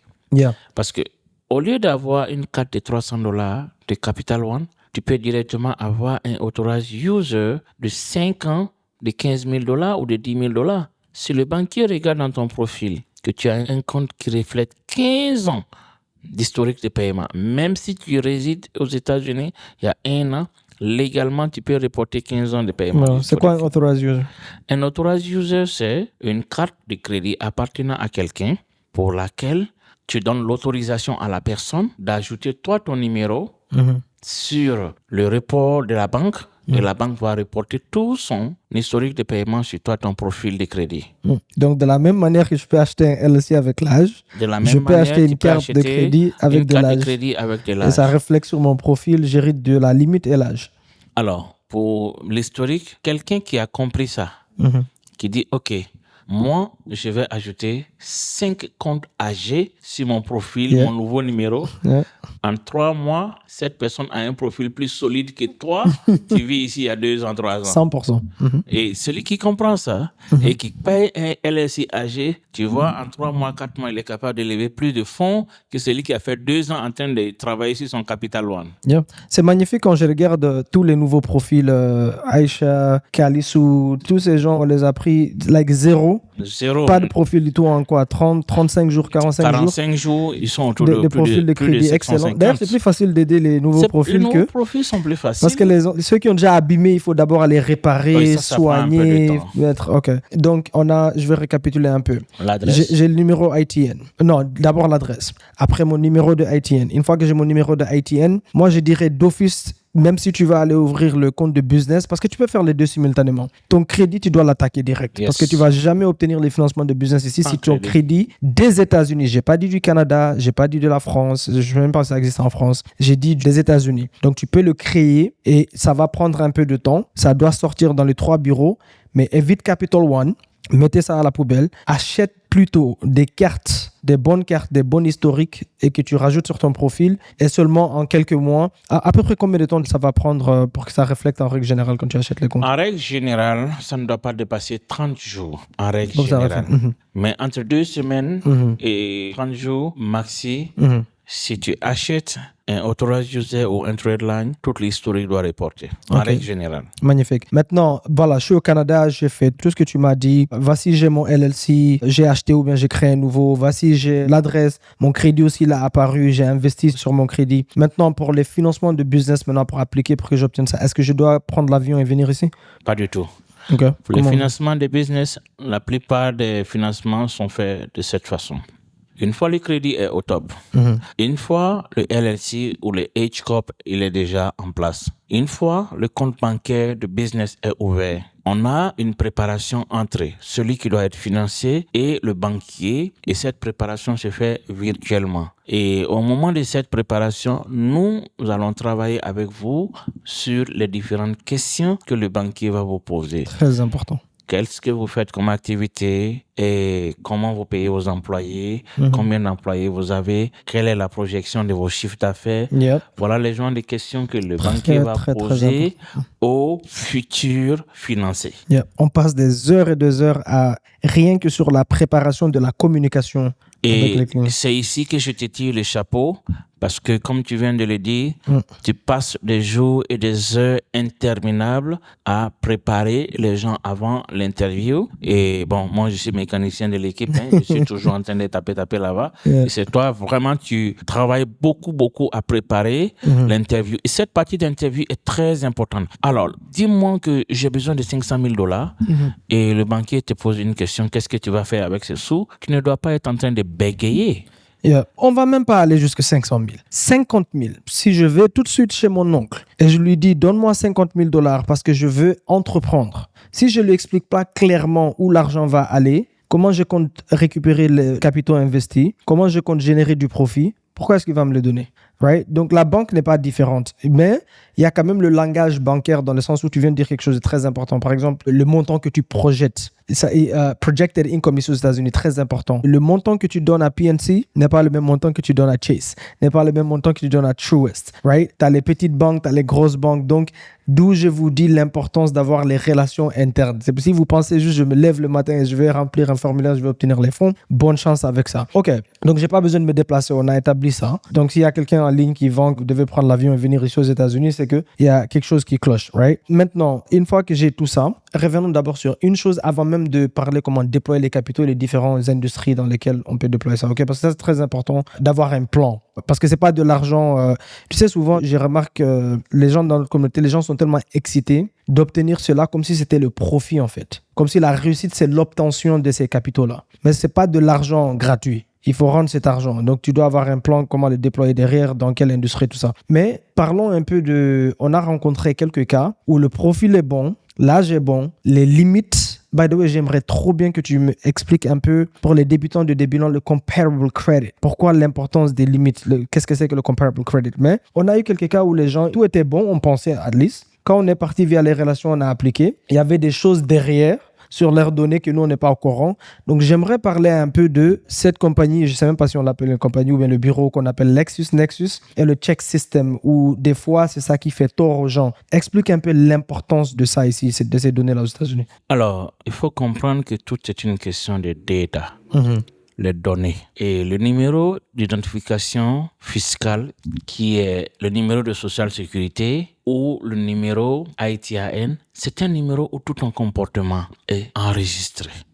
Quand une banque regarde ton comportement financier, ça c'est une partie de ta vie qu'on regarde. Mais l'autre partie de ta vie, c'est ce qu'on appelle le background. Qu'est-ce qui est dans ton background? L'historique de ta vie. Donc, il y a un bureau spécifique qu'on appelle LexisNexis, qui a une base de données de malades. C'est incroyable. Le jour où tu es rentré aux États-Unis, le premier jour où tu as dormi, le premier boulot que tu as obtenu, le premier hôpital que tu as visité, la première école que tu as fréquentée. Et c'est pas une blague, la famille. Tout tes données qui a sont habité sauvées. chez toi, qui a habité avec toi, qui tu t'es disputé L'adresse avec. où tu as vécu, le nom de toutes les personnes qui ont vécu à cette adresse-là. Yeah. Les personnes qui ont ton prénom et qui ont habité même dans ta ville. Yes. Donc, il y a tout un travail de FBI qui est un travail de fond que les banques aussi font. Et le seul bureau qui leur donne ces informations s'appelle LexisNexis. Tu peux avoir un profil clean, tu peux avoir un bon credit score, mais ici, si dans la base de données des États-Unis, il y a des gaffes que tu aurais commises sur le plan financier, tu as un compte bancaire que tu as fermé, tu as des chèques impayés, des chèques de return qui sont return. Voilà. Tu as déposé le chèque, mais ils n'ont pas des payé. chèques sans provision, des comptes bancaires négatifs que tu as fermés. Il y a tout ça qui est stocké quelque part dans une base de données. Et si les banques vont vérifier qu'il y a quelque chose qui cloche là-bas, même si tu as un profil qui est clean, ils vont te deny. Alors, qu'est-ce que nous faisons? Nous avons compris qu'il y a des gens qui ont ce souci-là. Nous essayons d'aller maintenant vers ces gros bureaux-là, cachés, inconnus. LexisNexis, Check System, Innovis et Early Warning, qui sont en réalité des bureaux d'enquête financiers cachés dans l'ombre. Yes. Que les banques consultent, mais que nous, les consommateurs, nous ne savons pas. Pour chaque personne qui a ce numéro, nous pouvons aller faire une demande de cette base de données pour vous, c'est-à-dire votre report de LexisNexis des early warning et des novice clarity. Donc, n'importe qui, devrait toujours faire une demande pour avoir accès à leur LexisNexis. De la même manière aussi qu'aux États-Unis, ici, il n'y a pas de vie privée. Les consommateurs, qui est nous, en fait, vous, la personne, l'individu, on vous considère comme des consommateurs. Il y a des lois aussi qui vous protègent dans le sens où, oui, ces compagnies vendent vos données, mais vous pouvez aussi aller disputer, enlever des choses qui sont incorrectes ou bien dont vous n'êtes pas d'accord, mais il faut connaître vos droits et vous devez savoir comment aller, d'accord, réclamer ces données-là. C'est très, très important. Donc, parfois, vous avez des profils nickel et vous allez à la banque et c'est LexisNexis qui vous tue. La chose qui est très positive avec LexisNexis, par exemple, moi, quand j'ai commencé l'immobilier, tu sais que c'est là-bas que j'ai acheté les numéros des gens. C'est la première des compagnies que j'ai appris. Oh, si tu veux trouver les propriétaires des maisons de n'importe quelle commune, va chez LexisNexis, ils vont te donner la vie de tout le monde et tu peux voir qui doit à la banque, qui n'a pas payé leur facture, tu appelles pour voir s'ils veulent vendre leur maison parce qu'ils sont endettés à des prix très très réduits. Mais pour LexisNexis aussi, l'autre chose qui est positive, c'est si tu es vérifiable là-bas, la banque maintenant ils savent que tu vis vraiment ici, quoi. T'es qui tu dis tu es, c'est ça? La plupart des banques savent que le seul bureau qui a l'historique de toutes vos adresses aux États-Unis, c'est LexisNexis. Bon. Tout numéro de téléphone qui t'a été attribué, c'est au niveau de LexisNexis. Même toi-même, qui as fait 10 ans aux États-Unis, il y a des numéros que tu as utilisés, que tu as oubliés. Si tu veux savoir quels sont ces numéros, tu vas avoir ton report de LexisNexis, tu vas avoir tous tes anciens numéros. Et pire, tous tes anciens emails.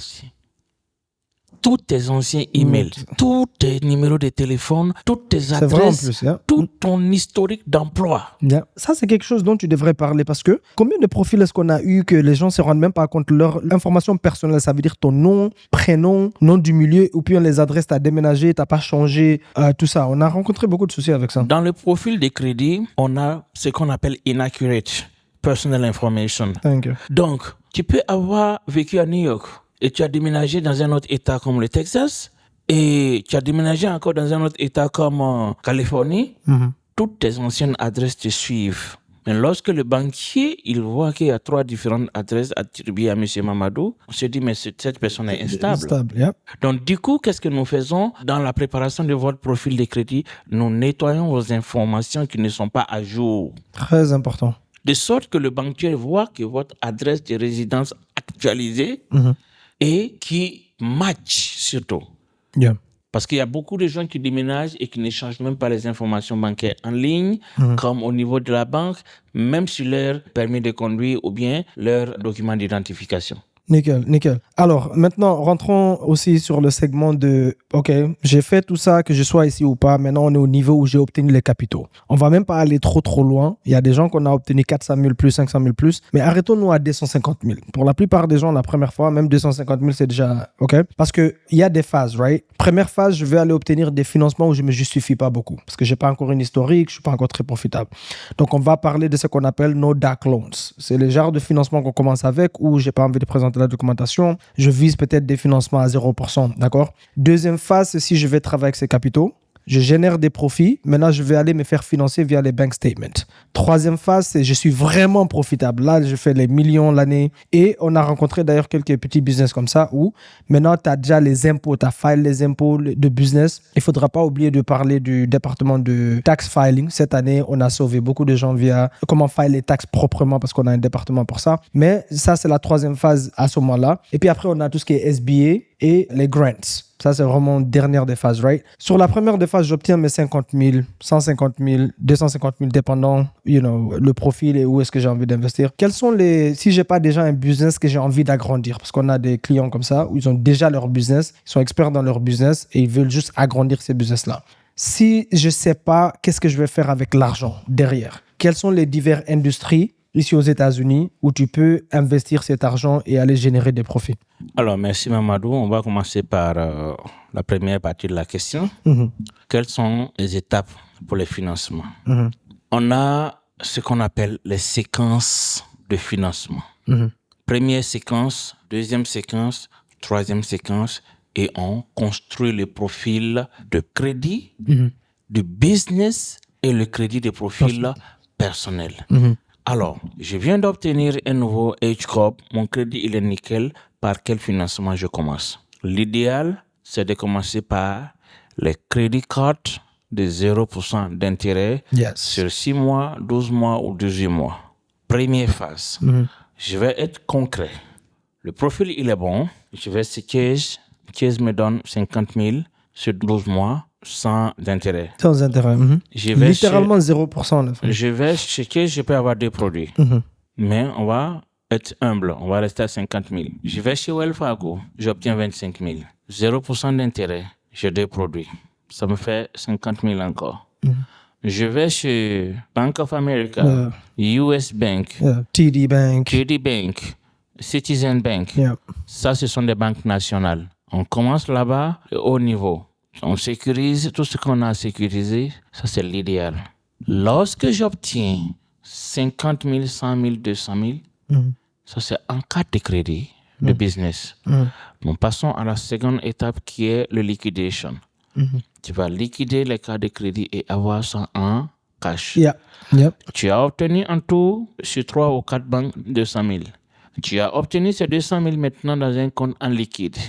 Deuxième étape, ligne de crédit. La ligne de crédit, j'ai 200 000 dans un compte. Je demande à la banque, comme j'ai 200 000, sécurisez mes 200 000 et donnez-moi une ligne de crédit de 200 000. La banque va dire, OK, on voit qu'il y a 200 000 dans les comptes. La ligne de crédit, on ouvre une ligne de crédit de 200 000 ou de 100 000. Allons-y à 100 000. Tu es déjà à 200 000 liquides et à 100 000 de ligne de crédit parce qu'on a pris ce qu'il y a comme déposé, comme cash pour t'ouvrir la ligne de crédit. Du coup, tu as une disponibilité de combien? 300 000 $. À travers avec. Alors, lorsque nous avons la carte de crédit et la ligne de crédit, nous passons maintenant à ce qu'on appelle business loan. Et il y a tous ces produits que nous citons en ce moment, ce pas des produits qui demandent un bilan financier. Ce pas des produits qui demandent des documents fiscaux. OK?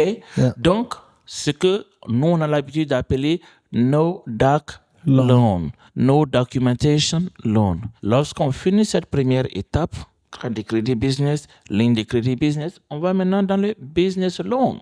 Les mêmes banques qui vous ont donné ces produits-là sont capables de vous donner 25 000, 50 000 en loan sans demander de justificatif financier. Tant qu'on ne dépasse pas un certain montant, on ne va pas vous demander vos déclarations fiscales.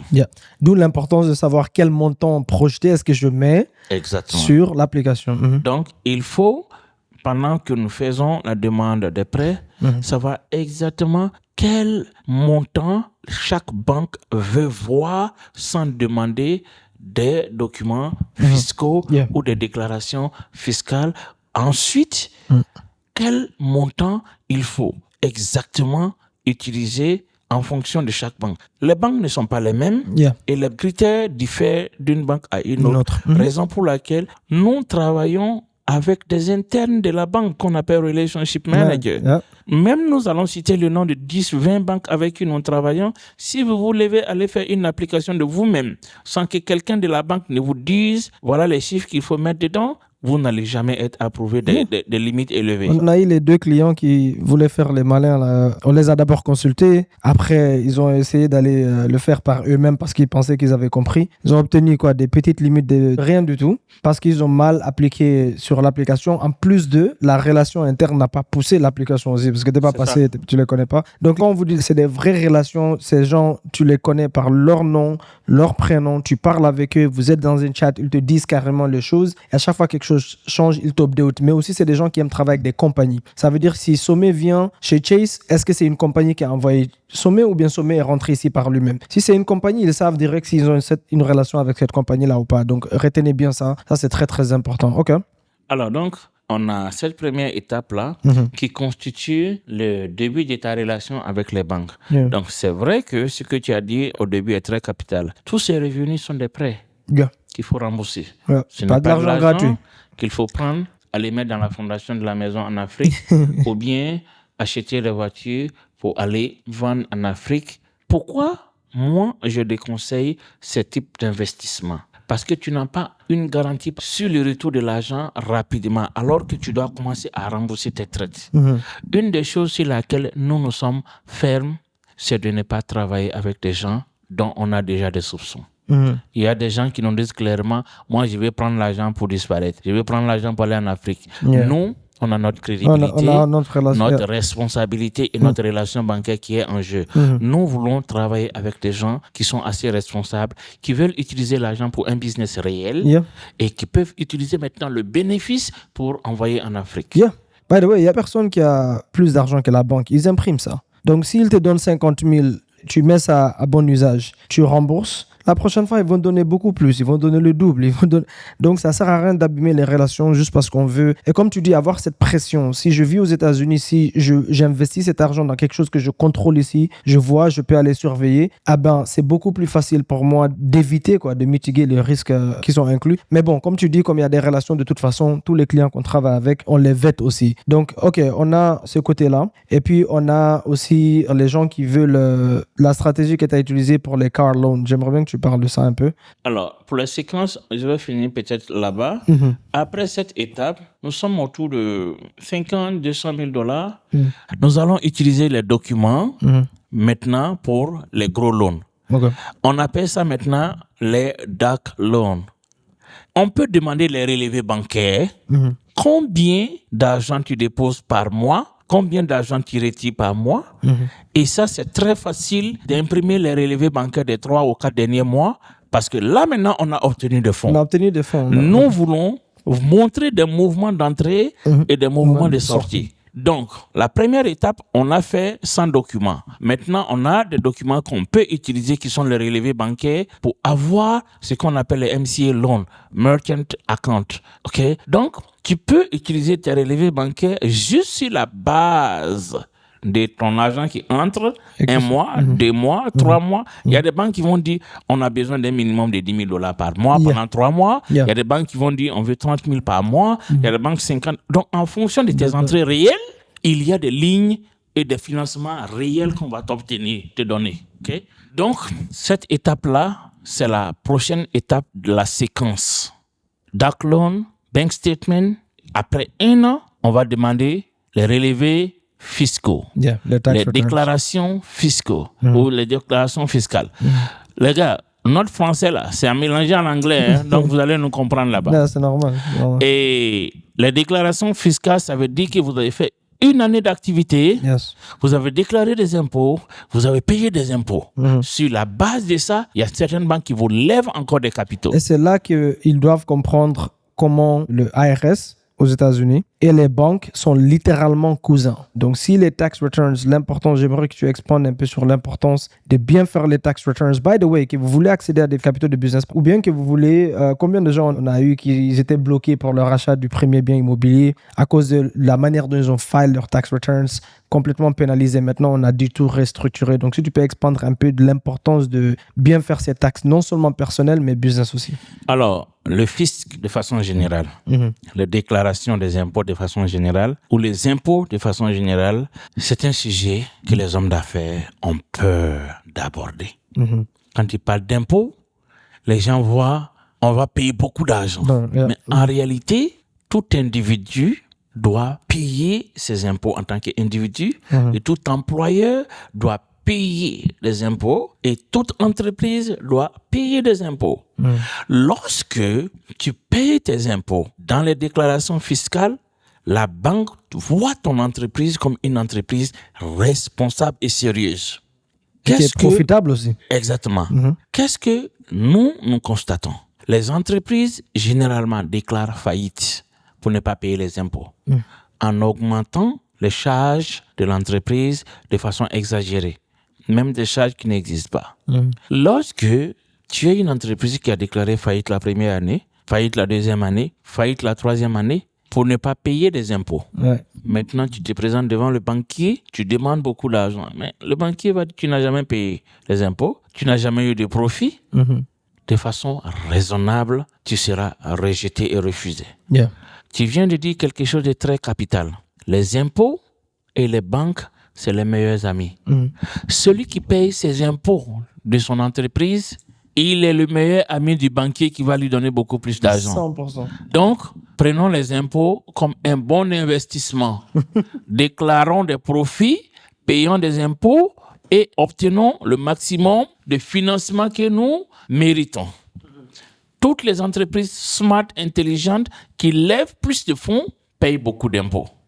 La famille, je vous explique quelque chose. Il y a des entreprises ici, des petits business. D'accord? Quand je dis des petits business, by the way, tous les business qui ramènent entre, je dirais, de 50 000 jusqu'à 5 millions aussi aux États-Unis, c'est considéré comme des petites entreprises. D'accord? Donc, ça ne veut pas dire que vous ramenez que $100. Ça veut dire que vous pouvez aller jusqu'à 5 millions. Vous êtes considéré comme un petit business aux États-Unis. Il y a des business littéralement qui vont, quand ils comprennent l'importance des taxes, retourner et amènent leurs taxes et payer 50 000, 100 000 au ARS pour aller débloquer là-bas 2 millions en financement de business, 1,5 million pour agrandir le business. Parce que agrandir ton business est beaucoup plus important qu'aller déclarer qu'il y a des pertes et des pertes. Et niveau personnel, c'est pareil. Combien de profils est-ce qu'on a regardé cette année en faisant les taxes où les gens ont tellement exagéré, des gens ont inventé des choses sur leurs tax returns et maintenant ça les pénalise. La différence entre comment j'ai vu le département de taxes chez nous aider les clients, c'est que même si niveau personnel, on te rembourse. Dans le futur, tu n'es pas pénalisé vu la manière stratégique, mais aussi légale où c'est fait. On n'invente pas les choses, on fait juste les choses d'une manière stratégique. Et les gens, même cette année, ils ont appris l'importance que n'importe qui aux États-Unis, en tout cas qui opère aux États-Unis, doit avoir un LLC. Le LLC, c'est un outil que tu peux utiliser qui peut beaucoup t'aider sur tes tax returns. OK.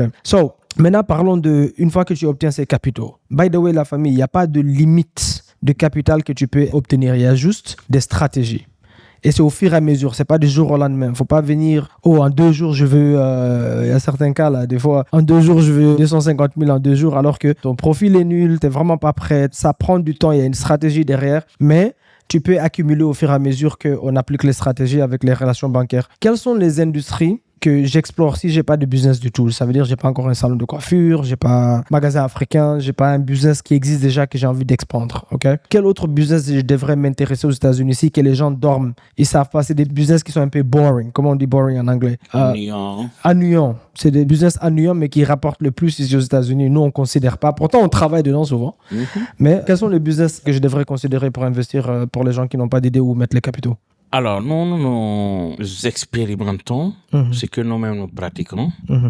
Alors, il y a des industries comme la logistique, le transport, où qu'il faut comprendre comment cette industrie fonctionne, sécuriser des contrats à la base et avoir permanemment des entrées qu'on appelle le cash flow. Pourquoi c'est important de comprendre que l'industrie du transport, il est permanemment existant. Tous les magasins sont bondés de nourriture, sont bondés de monde. Il n'y a que l'industrie du transport qui approvisionne les magasins. Au quotidien, on doit manger, on doit vivre. Au quotidien, les bureaux doivent fonctionner. Tout le monde dans le transport est incontournable, aliments comme marchandises. Donc, cette industrie-là, elle est une industrie des milliards et des milliards de dollars que nous conseillons que ceux qui prennent les fonds de business, qui ne savent pas comment les déployer, ils peuvent les investir dans l'industrie du transport. C'est pourquoi, d'ailleurs, nous avons une académie où nous encadrons les futurs investisseurs dans ce secteur. Deuxième cas, c'est le co-living que nous faisons. Louer une maison de 4 chambres, mettre 2 lits par chambre. Comme l'industrie de l'immobilier ici est à une rareté impossible, si on te dit combien de personnes cherchent des maisons, est impossible d'être qualifié. Donc, du coup, lorsque tu as une maison et que tu as un lit, une maison chaude, un chauffage, une clim, et tout est réuni, on a des militaires qui ont fait la guerre, qui sont revenus et qui n'ont plus le salaire qu'ils avaient avant, qu'on appelle des vétérans, qui ont besoin d'endroits pour dormir. On a des jeunes cadres qui quittent d'un état à un autre, qui ne veulent pas prendre une grosse maison et qui veulent juste une chambre pour dormir et aller faire leur boulot. Donc, lorsque tu loues par lit ou par chambre, tu te retrouves en train de doubler ou tripler le montant de la maison que tu as louée. Et ça, c'est des revenus passifs. Co-living. Ensuite, il y a des entreprises qui existent. Des restaurants, il y a même des boîtes de nuit. Il y a des bars, il y a des stations d'essence qu'on appelle gas station, il y a des hôtels, il y a des motels où, avec les capitaux obtenus, tu peux acheter des entreprises qui existent déjà, qui rapportent déjà du cash flow et qui ont déjà des employés en place depuis des années. Dès que tu achètes cette entreprise, la signature des documents de propriété est faite, tu contrôles les comptes bancaires et le personnel est sur place, l'activité continue. généralement, on achète ces entreprises avec des personnes qui sont fatiguées, des personnes qui sont âgées, des personnes qui ont des problèmes de santé.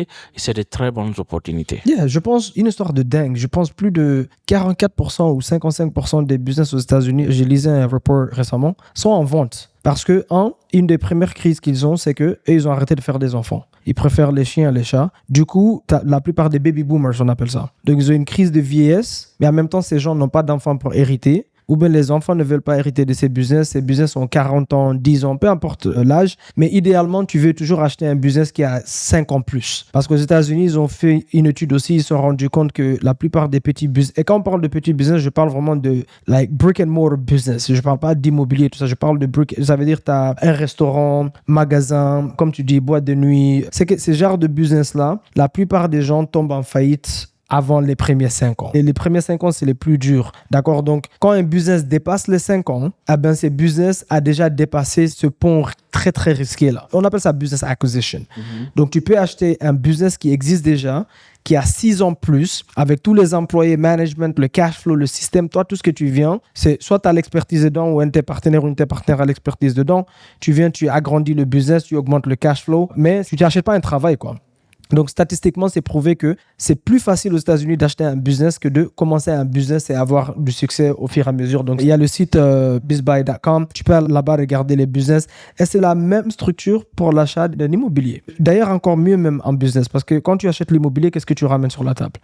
L'apôtre. Il te demande, si c'est FHA, il te demande 3,5%.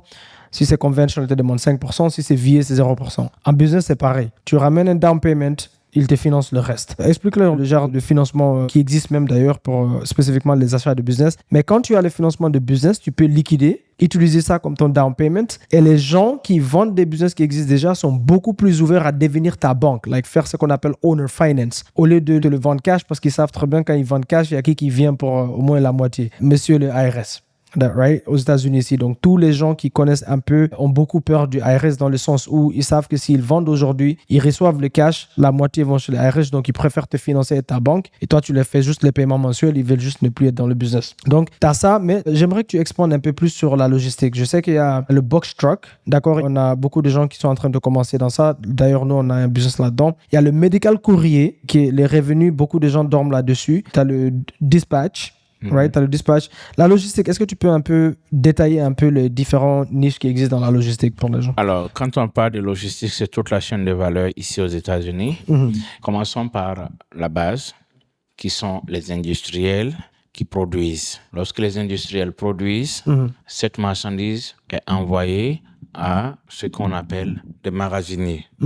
Eux, ils sont chargés de stocker d'abord la production et permettre à ce que les gens viennent transporter. Et comment c'est organisé aux États-Unis? Eux là, ils sont appelés les brokers. Les brokers, ils sont chargés de poster sur un site telle marchandise à Chicago doit aller à New York tel jour. La date de départ et la date d'arrivée sont connues et le prix de la marchandise sur le site qu'on appelle le load board, qui est un logiciel où chaque transporteur peut aller là-bas, voir le prix des marchandises et les destinations en fonction de votre ville où le chauffeur est positionné. Donc, je quitte Chicago, je vais à New York, j'ai une marchandise de $4,000. Je veux que la marchandise quitte vendredi et je veux qu'elle arrive mardi. Moi, je suis chauffeur. Je veux conduire, mais je ne sais pas comment avoir la marchandise. Il y a un business qu'on appelle le dispatching. Le dispatching, c'est celui qui est chargé d'aller contacter le broker qui stocke la marchandise et qui poste sur le site. Ce dispatcher va appeler le broker pour dire « J'ai vu la marchandise postée, elle est à $4,000, elle quitte Chicago, elle va à New York. Est-ce que vous pouvez me faire cette marchandise-là ou ce prix-là à 4,500? » Bref, le dispatcher, c'est celui qui négocie le prix à la hausse avec le broker. Lorsqu'il confirme le prix, le dispatcher maintenant travaille avec les chauffeurs qui sont sur le terrain. Donc le dispatcher, c'est le connecteur du chauffeur au broker. D'où l'importance de quelqu'un qui dit « Moi, je suis juste un chauffeur », de bien choisir le dispatcher parce que ton argent dépend du dispatcher. Okay. Tout chauffeur ou tout business qui est sur la route tant que tu as un bon dispatcher, ton business est bien. Non, en effet. Tant que tu n'as pas de bon dispatcher, tu vas galérer sur la route. Et tant que tu as un camion qui est stationné, il n'y a pas d'argent. En anglais, on dit « if the wheels are not spinning, Exactly. the business is not profitable ». Donc, tant que les roues ne tournent pas, le business ne génère pas de l'argent. Yeah. Donc, tu veux déjà avoir un dispatcher qui maîtrise que mardi, tu seras déjà à Chicago. Je cherche déjà dans la base de données des marchandises, quelles marchandises quittent Chicago pour une autre destination. Le dispatcher peut te planifier toute une semaine de la route. Et bien sûr qu'on tient compte de la maintenance, du carburant, de l'état du véhicule. C'est pourquoi on a ce qu'on appelle le Department of Transportation, DOT, qui a une police spéciale qu'on appelle DOT Police qui est sur les autoroutes, qui contrôle l'état physique des camions, les pneus, les moteurs et les camions qui sont en règle. Parce que pour être sur la route, tu as besoin d'être enregistré dans le système du département des transports avec un numéro qu'on appelle DOT Number, Department of Transportation Number. À partir de ce numéro, on connaît le camion que tu roules, l'année du camion, les maintenances sont enregistrées et surtout le propriétaire de l'entreprise aussi est connu. Donc, le chauffeur ne peut pas être sur la route en train de déconner sans que la police ne mette la main sur le propriétaire ou l'entreprise. Du coup, une entreprise qui réunit toutes ces conditions, le chauffeur qui réunit toutes les conditions de qualification pour être chauffeur, ton permis de conduire, l'historique, le nombre d'accidents que tu as fait, le nombre de retards, ou du moins le nombre de tickets que tu as fait, des violations routières, tout ça, ça impacte l'activité. Alors, je parlais de broker, ensuite de dispatcher, le dispatcher au chauffeur. Donc, la logistique génère beaucoup d'emplois. Tu peux être un broker qui deal directement avec les industriels ou bien les grandes distributions, telles que les supermarchés. Tu peux être dispatcher qui est indépendant. Tu as juste besoin d'un ordinateur, d'un téléphone et parler l'anglais pour faire la connexion. Parce que c'est toi qui négocies C'est toi qui es le négociateur principal pour le chauffeur. Yeah. Le chauffeur, tu peux ne pas parler anglais. Aujourd'hui, c'est un peu difficile parce que même sur la route, on traque les gens qui ne parlent pas bien l'anglais et juste pour voir si tu es à jour de tes documents d'immigration. Surtout avec cette administration. Cette administration en 2026. Il y a beaucoup de chauffeurs qui sont fait attraper comme ça. C'est un peu compliqué. Donc la logistique, comme tu venais de le dire, on a plusieurs types de camions. La première catégorie, c'est les remorques qu'on appelle semi-truck. Les semi-truck, on en a jusqu'à, je dirais, minimum 4 à 5 catégories. La première catégorie de semi-truck, c'est ce qu'on appelle les dry vans. C'est ceux-là qui sont les grosses têtes de remorque, mais qui transportent toute une marchandise. Mais les marchandises qui sont transportées sont carrément des marchandises dry, sèches. Donc, ça peut être des cartons, ça peut être de la nourriture, mais tout ça, c'est sec. Donc, c'est un camion qui transporte la marchandise sèche. C'est ça qui est un semi-truck. Dans les semi-trucks, on a le dry van. On a aussi des semi-trucks qui transportent tout ce qui est nourriture surgelée ou réfrigérée. La viande, les fruits. Donc, ceux-là, on les appelle semi-truck reefer. Reefer parce que c'est réfrigéré. Et c'est tout ce qui est semi-truck, tout ce qui est camion remorque exige que les chauffeurs aient une licence commerciale qu'on appelle CDL, Commercial Driver License. Et ça, il faut aller à l'école ici et avoir un certificat pour pouvoir être éligible pour avoir ce type de permis pour conduire les grosses remorques. Mais si j'ai les fonds, je peux commencer ça comme business sans être la personne qui conduit, quoi. Tu peux créer une compagnie, une très grande compagnie de logistique sans toi-même être chauffeur. Et nous sommes dans la logistique. Nous aidons à mettre en place une entreprise, à recruter les chauffeurs qui sont qualifiés et surtout à diriger de point A au point B. Qu'on fasse la distinction parce qu'il y a beaucoup de conducteurs, très peu de gens qui y pensent en tant que business, la logistique. Donc on a ça, on a le box truck. Après le semi-truck, on a encore dans la catégorie des gros camions, on a les flatbed. Généralement, en Afrique, on les appelle les plateaux, qui sont plats. Eux qui transportent du matériel qui est lourd et qui est peut-être couvert par une bâche.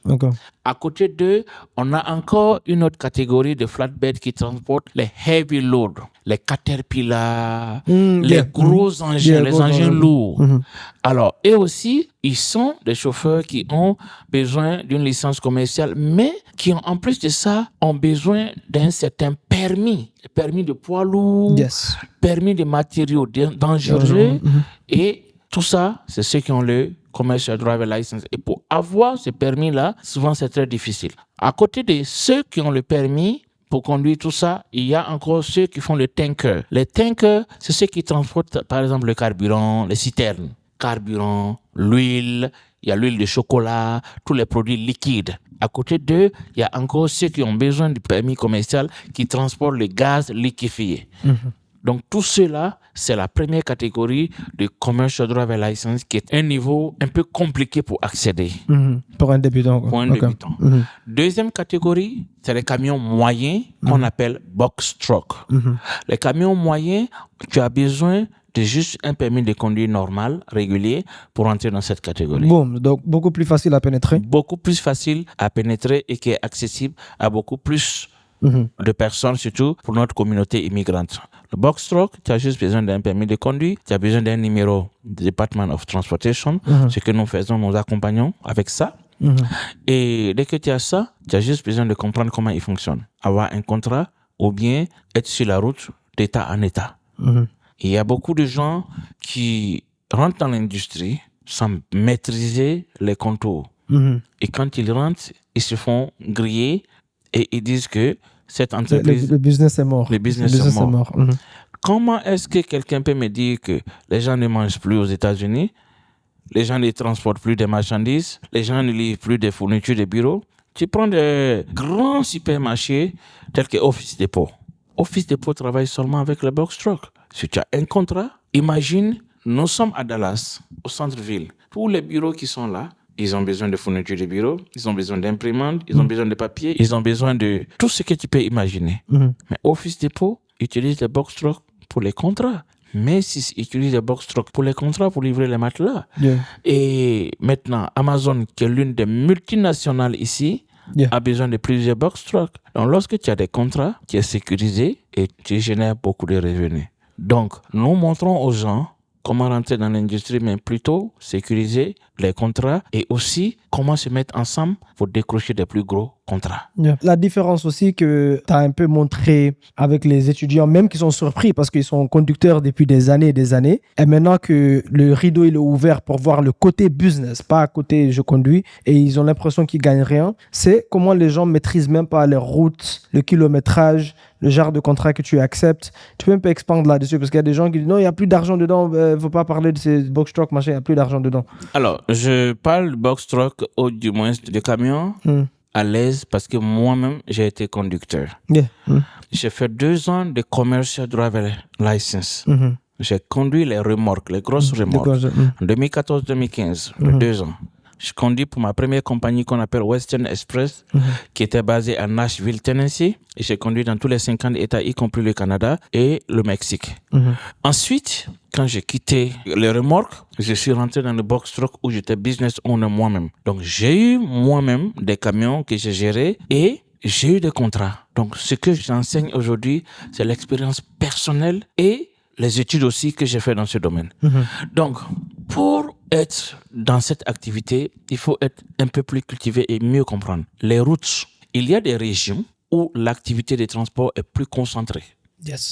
Il y a des régions où l'activité est plus une vie de touriste. Donc, quand tu es dans l'activité, tu dois comprendre, par exemple, ici aux États-Unis, le Midwest. Le Midwest, tu prends Illinois, Ohio, Indiana, Tennessee. Tous les États qui sont dans le centre, un peu, sont des États où l'activité de camion est très, très, très, très poussée.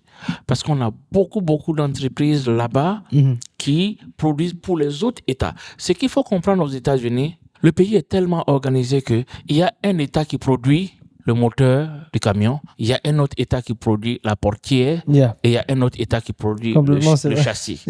Donc, il n'y a pas trop de concurrence dans le même domaine. Et celui-là va amener le moteur là, l'autre va amener la portière là, l'autre va amener ça et on assemble tout dans un autre État. C'est la même chose pour la production céréalière. Il y a des États qui sont concentrés sur la production du maïs, du sésame. Il y a des États qui produisent le coton et il y a des États qui sont concentrés pour la production des produits vivriers. Donc, en fonction de chaque État, il y a une demande plus forte qu'un État où il y a plus de concentration sur les activités touristiques. Florida, par exemple, est un État où il y a une forte demande de tourisme. À Miami. Mais vous n'allez pas voir une activité de camions trop avancée là-bas parce qu'ils ne font pas trop de production. Donc, il faut connaître les routes, il faut connaître les États, il faut connaître les activités, mais en plus, il faut connaître le calcul du taux. Quand on te dit qu'une marchandise doit quitter d'un État à un autre et on te dit ça fait $4,000, bien sûr que immédiatement le chauffeur doit connaître ce qu'on appelle rate per mile, RPM. Combien je dois être payé par kilomètre? Si je dois parcourir une distance de 200 km et je n'ai pas un chiffre en tête, si je connais que mon chiffre minimum c'est $2 par kilomètre, $2 par mile, quand on me dit 200 km, automatiquement le minimum que je dois accepter comme prix c'est $400. Mais comment moi j'ai fait les calculs pour arriver à avoir mon prix par mile? 1. Combien je paye mon assurance par mois? 2. Combien je paye mon camion par mois? 3. Combien je paye mon carburant? 4. Combien je me paye? C'est le montant de tout ça que tu calcules et tu te dis que par distance, là, je dois avoir un coût qui couvre toutes mes charges, y compris moi-même mon salaire. Quand j'ai le coût de tout ça, je suis sûr maintenant que ce que j'accepte comme prix de marchandises, c'est rentable, c'est bénéfique. Parce que je ne veux pas aussi être en train de courir et le coût du carburant et de mes charges ne sont pas couverts et je ne suis pas profitable. Ce que nous constatons, beaucoup de gens sont sur la route et n'ont aucune idée quel est le bon prix. Mais dès qu'on donne un prix, ils prennent parce qu'ils entendent juste le chiffre, ils ne calculent pas. Donc, tu ne peux pas, en quelque sorte, être ce qu'on appelle un chauffeur illettré, en fait. C'est ça. C'est que tu es juste occupé avec ton volant et tu ne comprends pas réellement où le vrai business se trouve. La plupart des chauffeurs qui sont rentrés dans le truc, ils se disent, mais attends, je ne connaissais même pas comment le dispatch, là. Je ne connaissais même pas l'importance. Moi, on m'appelle seulement mais. Maintenant, je vois l'importance même de bien faire l'interview dès mon dispatch pour être sûr que c'est une personne même qui sait négocier. Sinon, je me retrouve avec des contrats. Donc, c'est très important réellement de maîtriser la géographie, par exemple. Right? Si je conduis de point A à point B, comme tu dis, la distance, la route que je prends, combien mon essence va me coûter, est-ce que ça en vaut vraiment la peine ou bien peut-être c'est mieux que j'attends le prochain. Donc tout ça, c'est très, très important. Mais bon, tu sais quoi, on va faire un épisode rien que sur la logistique parce que c'est réellement... mais j'aimerais que tu adresses le medical courier. Parce que le medical courier, c'est vraiment... Les gens dorment là-dessus, mais c'est très, très lucratif. Le medical courier est une niche très rentable aux États-Unis. Comment le système médical fonctionne?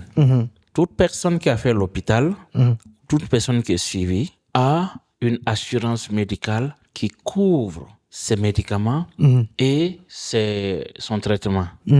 90% des gens ont besoin de se faire livrer les médicaments chez eux à la maison ou bien dans les centres où ils sont traités. Ensuite, nous avons les organes. Il y a un hôpital qui peut avoir besoin d'un organe humain, on remplace l'œil, on remplace le cœur. Ça, c'est des choses que les gens ne savent pas. Le transport d'un organe d'un État à un État ou d'une ville à une ville peut te faire le salaire de toute une année de quelqu'un. En effet. À côté des médicaments, à côté des organes, il y a les prélèvements de sang. On va faire les prélèvements pour les laboratoires. On a besoin d'un service de medical courier pour déplacer les résultats des prélèvements, non seulement du patient à la clinique qui fait les laboratoires, du laboratoire au centre de santé, des centres de santé au patient. Donc, il doit avoir un courrier spécial qui transporte et qui fait bouger les lignes dans les médicaments, dans les prélèvements, dans les résultats des docteurs et autres. Et pire, il y a des cliniques privées qui ont besoin de services juste pour les documents. Transporter les documents médicaux seulement. Alors, le medical courier, c'est une industrie où lorsque tu as un contrat avec des pharmacies ou bien des distributeurs de médicaments, tu peux aller à un volume illimité. C'est-à-dire, Toi, tu as les contrats, les pharmacies peuvent te dire, j'ai besoin de transporter 3 000 à 4 000 paquets par jour. À toi maintenant de recruter des chauffeurs ou d'autres entreprises qui vont venir se mettre avec toi pour pouvoir transporter. Je te donne un exemple banal. Au temps où je faisais le medical courrier à Cincinnati, Ohio, un paquet, tu pouvais le transporter pour entre $1,75 et $3. Imagine que par jour, une seule personne arrive à transporter 300 paquets. Un peu plus près. 300 paquets. J'ai un de mes collègues ou amis que j'appelle un guerrier, il s'appelle Moussa, un jeune malien. Celui-là, il était capable de te livrer $500 par jour. 500 courriers par jour. Il blague pas. Lui, il se lève à 4h du matin, il rentre à 18h. Let's go. Alors donc, lorsque un individu est capable de livrer 500 paquets et le paquet est payé en moyenne à $2 ou $1,50, tu te retrouves en un jour avec $1,000 de recettes. Prenons un exemple banal. Tu as 10 chauffeurs et chaque chauffeur est capable de livrer ce volume-là. 10 chauffeurs. Tu te fais une entrée de presque $10,000 jour. 10 000 jours. D'où la monopolie des Indiens et des Asiatiques dans cette industrie-là. Absolument. Nous voulons ouvrir les yeux des Africains que ceux qui ont les grands contrats de medical courrier, c'est les Indiens, les Chinois, les Pakistanais. Et quand ils ont ce contrat, ils ne lâchent pas. Ils lâchent pas. 10 ans, 15 ans, ils sont dedans. Et nous, les Africains, t'es obligé de sous-traiter quand nous venons, nous sous-traitons. Peut-être même nous sous-traitons dans la sous-traitance de quelqu'un. Donc, ouvrons les yeux, allons-y à la base, cherchons les contrats, mais c'est des grandes entreprises que nous laissons dormir. Il y a énormément de potentiel. Énormément. Donc, réveillez-vous. Nous faisons les formations pour le medical courrier au même titre que les formations pour le box truck et la logistique de façon générale. Donc, on forme les dispatchers, on forme les box truck drivers et les box truck business et on forme aussi dans le medical courrier, le business des médicaments. By the way, il faut jamais penser l'un ou l'autre. C'est l'accès aux capitaux qui vous donne la flexibilité. On a des clients et des clientes qui ont obtenu assez de fonds pour commencer plusieurs choses en même temps. Pour commencer l'immobilier, comme notre cher ami qui est venu témoigner la dernière fois, qui ont commencé non seulement l'immobilier, mais aussi par exemple dans la transportation, aussi dans le medical courrier, parce qu'ils ont eu assez de fonds pour diviser et faire les trois en même temps. Il faut regarder ça comme 3 industries et 3 sources de revenus différentes. Normalement, si par exemple, moi je suis dans la logistique et je ramène beaucoup de cash, en tout cas ici aux États-Unis, je dois aussi comprendre l'immobilier parce que l'immobilier locatif, c'est ça qui va m'aider à garder mon argent. Ça va être ma stratégie fiscale. Parce que si je ramène beaucoup de revenus, que ce soit dans un magasin africain, dans la logistique, je ramène beaucoup de cash, ce cash est taxé parce que c'est des revenus qui sont très très actifs. C'est comme quand je prends un bien immobilier, je le rénove, je le revends ou bien je construis, je revends. Ces revenus sont taxés. Donc je dois utiliser l'immobilier locatif pour déduire mes taxes aux États-Unis. C'est un véhicule pour la plupart des gens ne comprennent pas, le véhicule locatif ici aux États-Unis, c'est vraiment une stratégie fiscale. Donc, il ne faut pas vous bloquer sur l'un ou l'autre. D'ailleurs, avant qu'on termine, j'aimerais adresser un peu pour les gens peut-être qui sont intéressés par l'immobilier. On construit ici l'immobilier de luxe pour revendre. On a les stratégies locatives, mais pour les gens qui se demandent pourquoi est-ce que si je peux aller par exemple chez Chase, Bank of America, Wells Fargo ou bien chez les hard money lenders pour me faire financer pour faire un fix and flip ou pour faire la nouvelle construction, pourquoi est-ce que j'ai besoin du financement de business? C'est parce qu'à chaque fois que tu vas aller pour un financement immobilier, tu vas devoir ramener du cash sur la table. Ils vont te demander c'est quoi ton crédit. Ils vont te demander c'est quoi ton expérience si c'est pour un investissement. Et ils vont te demander c'est quoi ta liquidité. Tu dois montrer des bank statements avec ta liquidité à l'intérieur. Et je vais donner un exemple sur les projets de nouvelle construction de luxe qu'on fait. Si tu fais l'achat du terrain, ils vont te demander, disons que tu n'as pas d'expérience et ils vont exagérer, ils vont te demander 25% sur la table. Les 25%, disons le terrain te coûte, je vais inventer comme on est à Dallas, c'est très cher, 350 000. Le dernier qu'on a acheté, c'est 445 000. Right? Ils vont te demander 25% de cette somme-là. Où est-ce que tu vas prendre cet argent?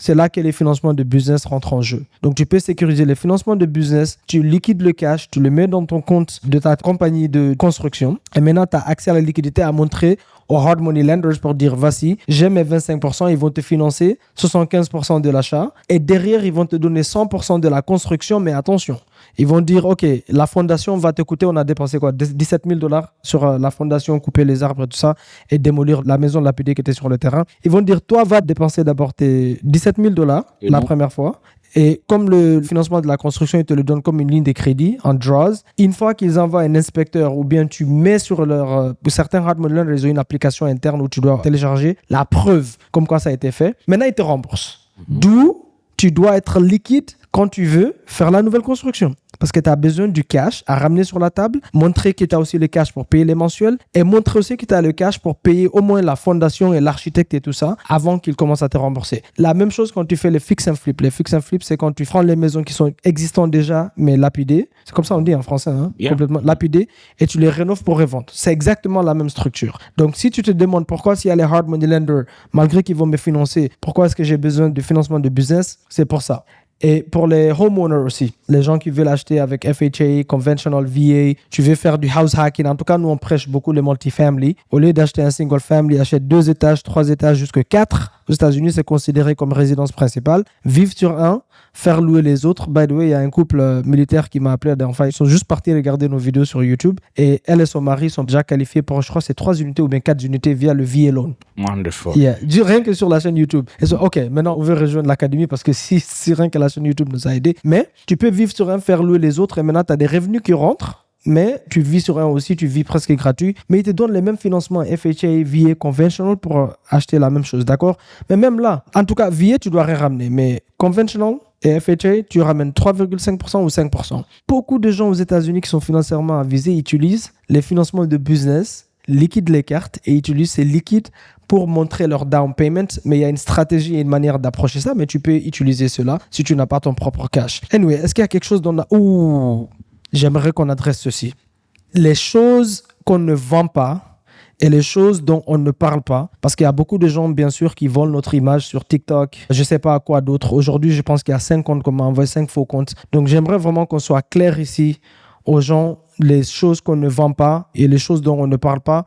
Et au cas où quelqu'un les contacte, c'est des faux comptes. Alors, je vais, avec beaucoup de sérieux, adresser cette partie.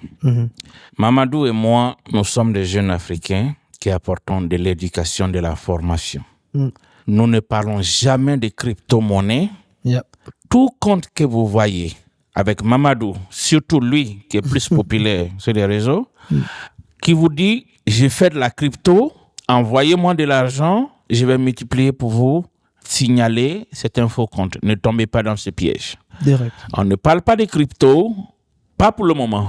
On ne parle pas de Bitcoin en général. On ne vend pas d'assurance de vie. On ne vend D'accord, pas on de ne vend pas d'assurance life life insurance. Si quelqu'un vous contacte sur notre nom, sur ça, on ne vend pas ça du tout. Donc, si vous voyez ces 3 choses-là, d'ailleurs, écoutez, on parle que d'investissement immobilier. On parle de vous aider à obtenir les capitaux. Ça, c'est un service qu'on a. On parle de vous aider avec votre crédit. On a une académie où on peut vous former sur la plupart de ces choses ici, inclus la logistique. Et jamais on va vous contacter pour nous dire de nous envoyer de l'argent. Donc, dès que quelqu'un vous contacte, vous dit, toutes ces industries-là, s'il vous plaît, bloquez-les parce qu'on n'arrête pas de recevoir des messages, des faux comptes et ils sont très très ingénieux. Ce qui est triste avec TikTok, c'est que TikTok, tu peux signaler le compte fatigué. Au moins avec Meta, Instagram, Facebook, ils vont vérifier si c'est quelqu'un qui a usurpé ton identité, ils vont bloquer la personne. Je pense bien YouTube pareil. Mais TikTok, ils sont fichés. Tu peux signaler fatigué. J'ai déjà essayé 1 milliard de fois. C'est sur TikTok que les gens abusent. TikTok. Donc, ils vont aller trouver tous les contacts. Ils vont commencer à vous contacter. Donc, la famille, bloquez-les. On ne va jamais vous contacter. Tous nos services se trouvent. On va mettre en description le seul site qu'on a où vous pouvez aller. D'ailleurs, tant que vous ne nous parlez pas et qu'on regarde votre situation, on voit si on peut vous aider. Notre équipe va jamais vous dire de nous envoyer de l'argent directement. Sachez que nous avons des équipes, des assistants qui travaillent avec nous.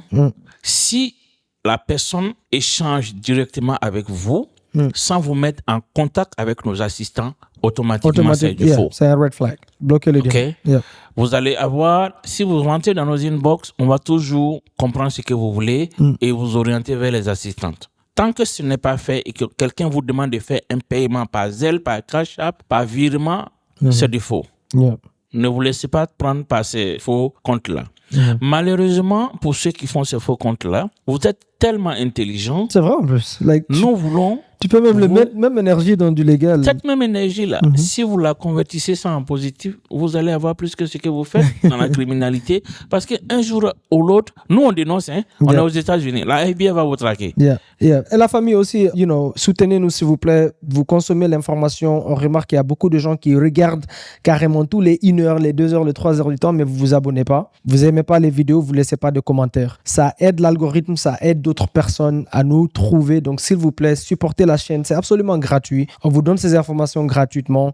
Donc, aimez, s'il vous plaît, laissez un commentaire et partagez ça. Vraiment, ça aide que les autres personnes aussi qui ont besoin de la même information comme vous, bien sûr, nous découvrent, d'accord, et on monte un peu sur le rank. Donc ça, c'est très, très important. Ne négligez pas cela. Qu'est-ce qu'on a oublié d'adresser aujourd'hui? Et s'il y a des topics aussi que vous voulez entendre, que peut-être on détaille un peu plus, on expand, mettez en dessous. Il y a un des shows qu'on va faire spécifiquement que sur l'immobilier.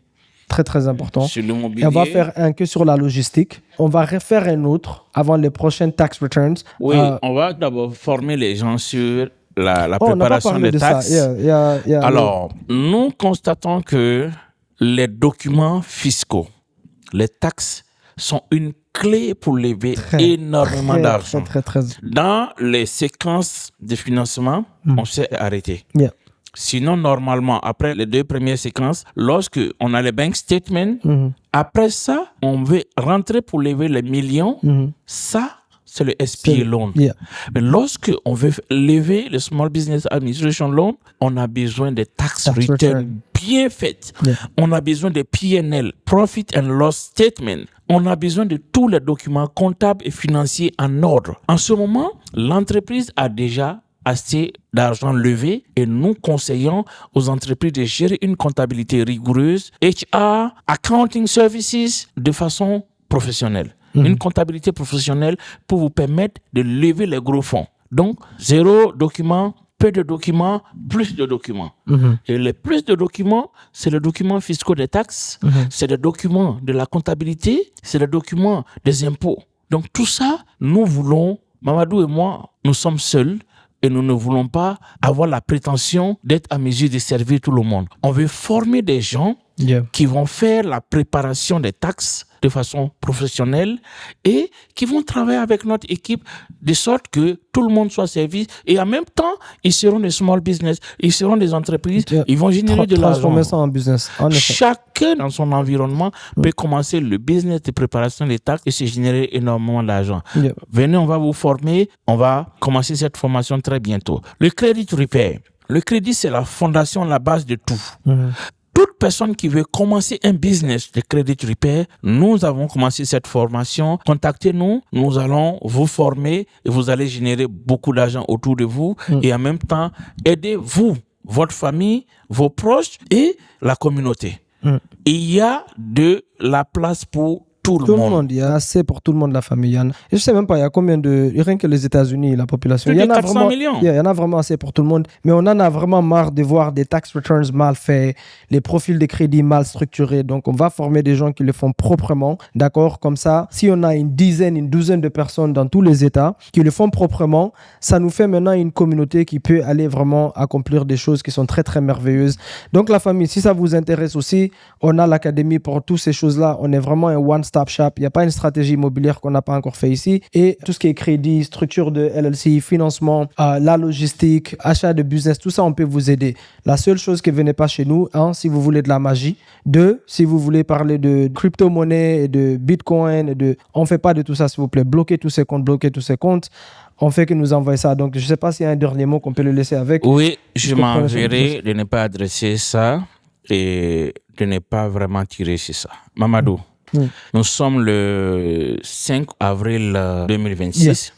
En ce moment, nous sommes en train de construire une très grosse maison à Dallas, Texas, qui aura une valeur de $1,700,000. C'est une fierté pour un jeune développeur africain comme toi et pour toute l'équipe qui est autour.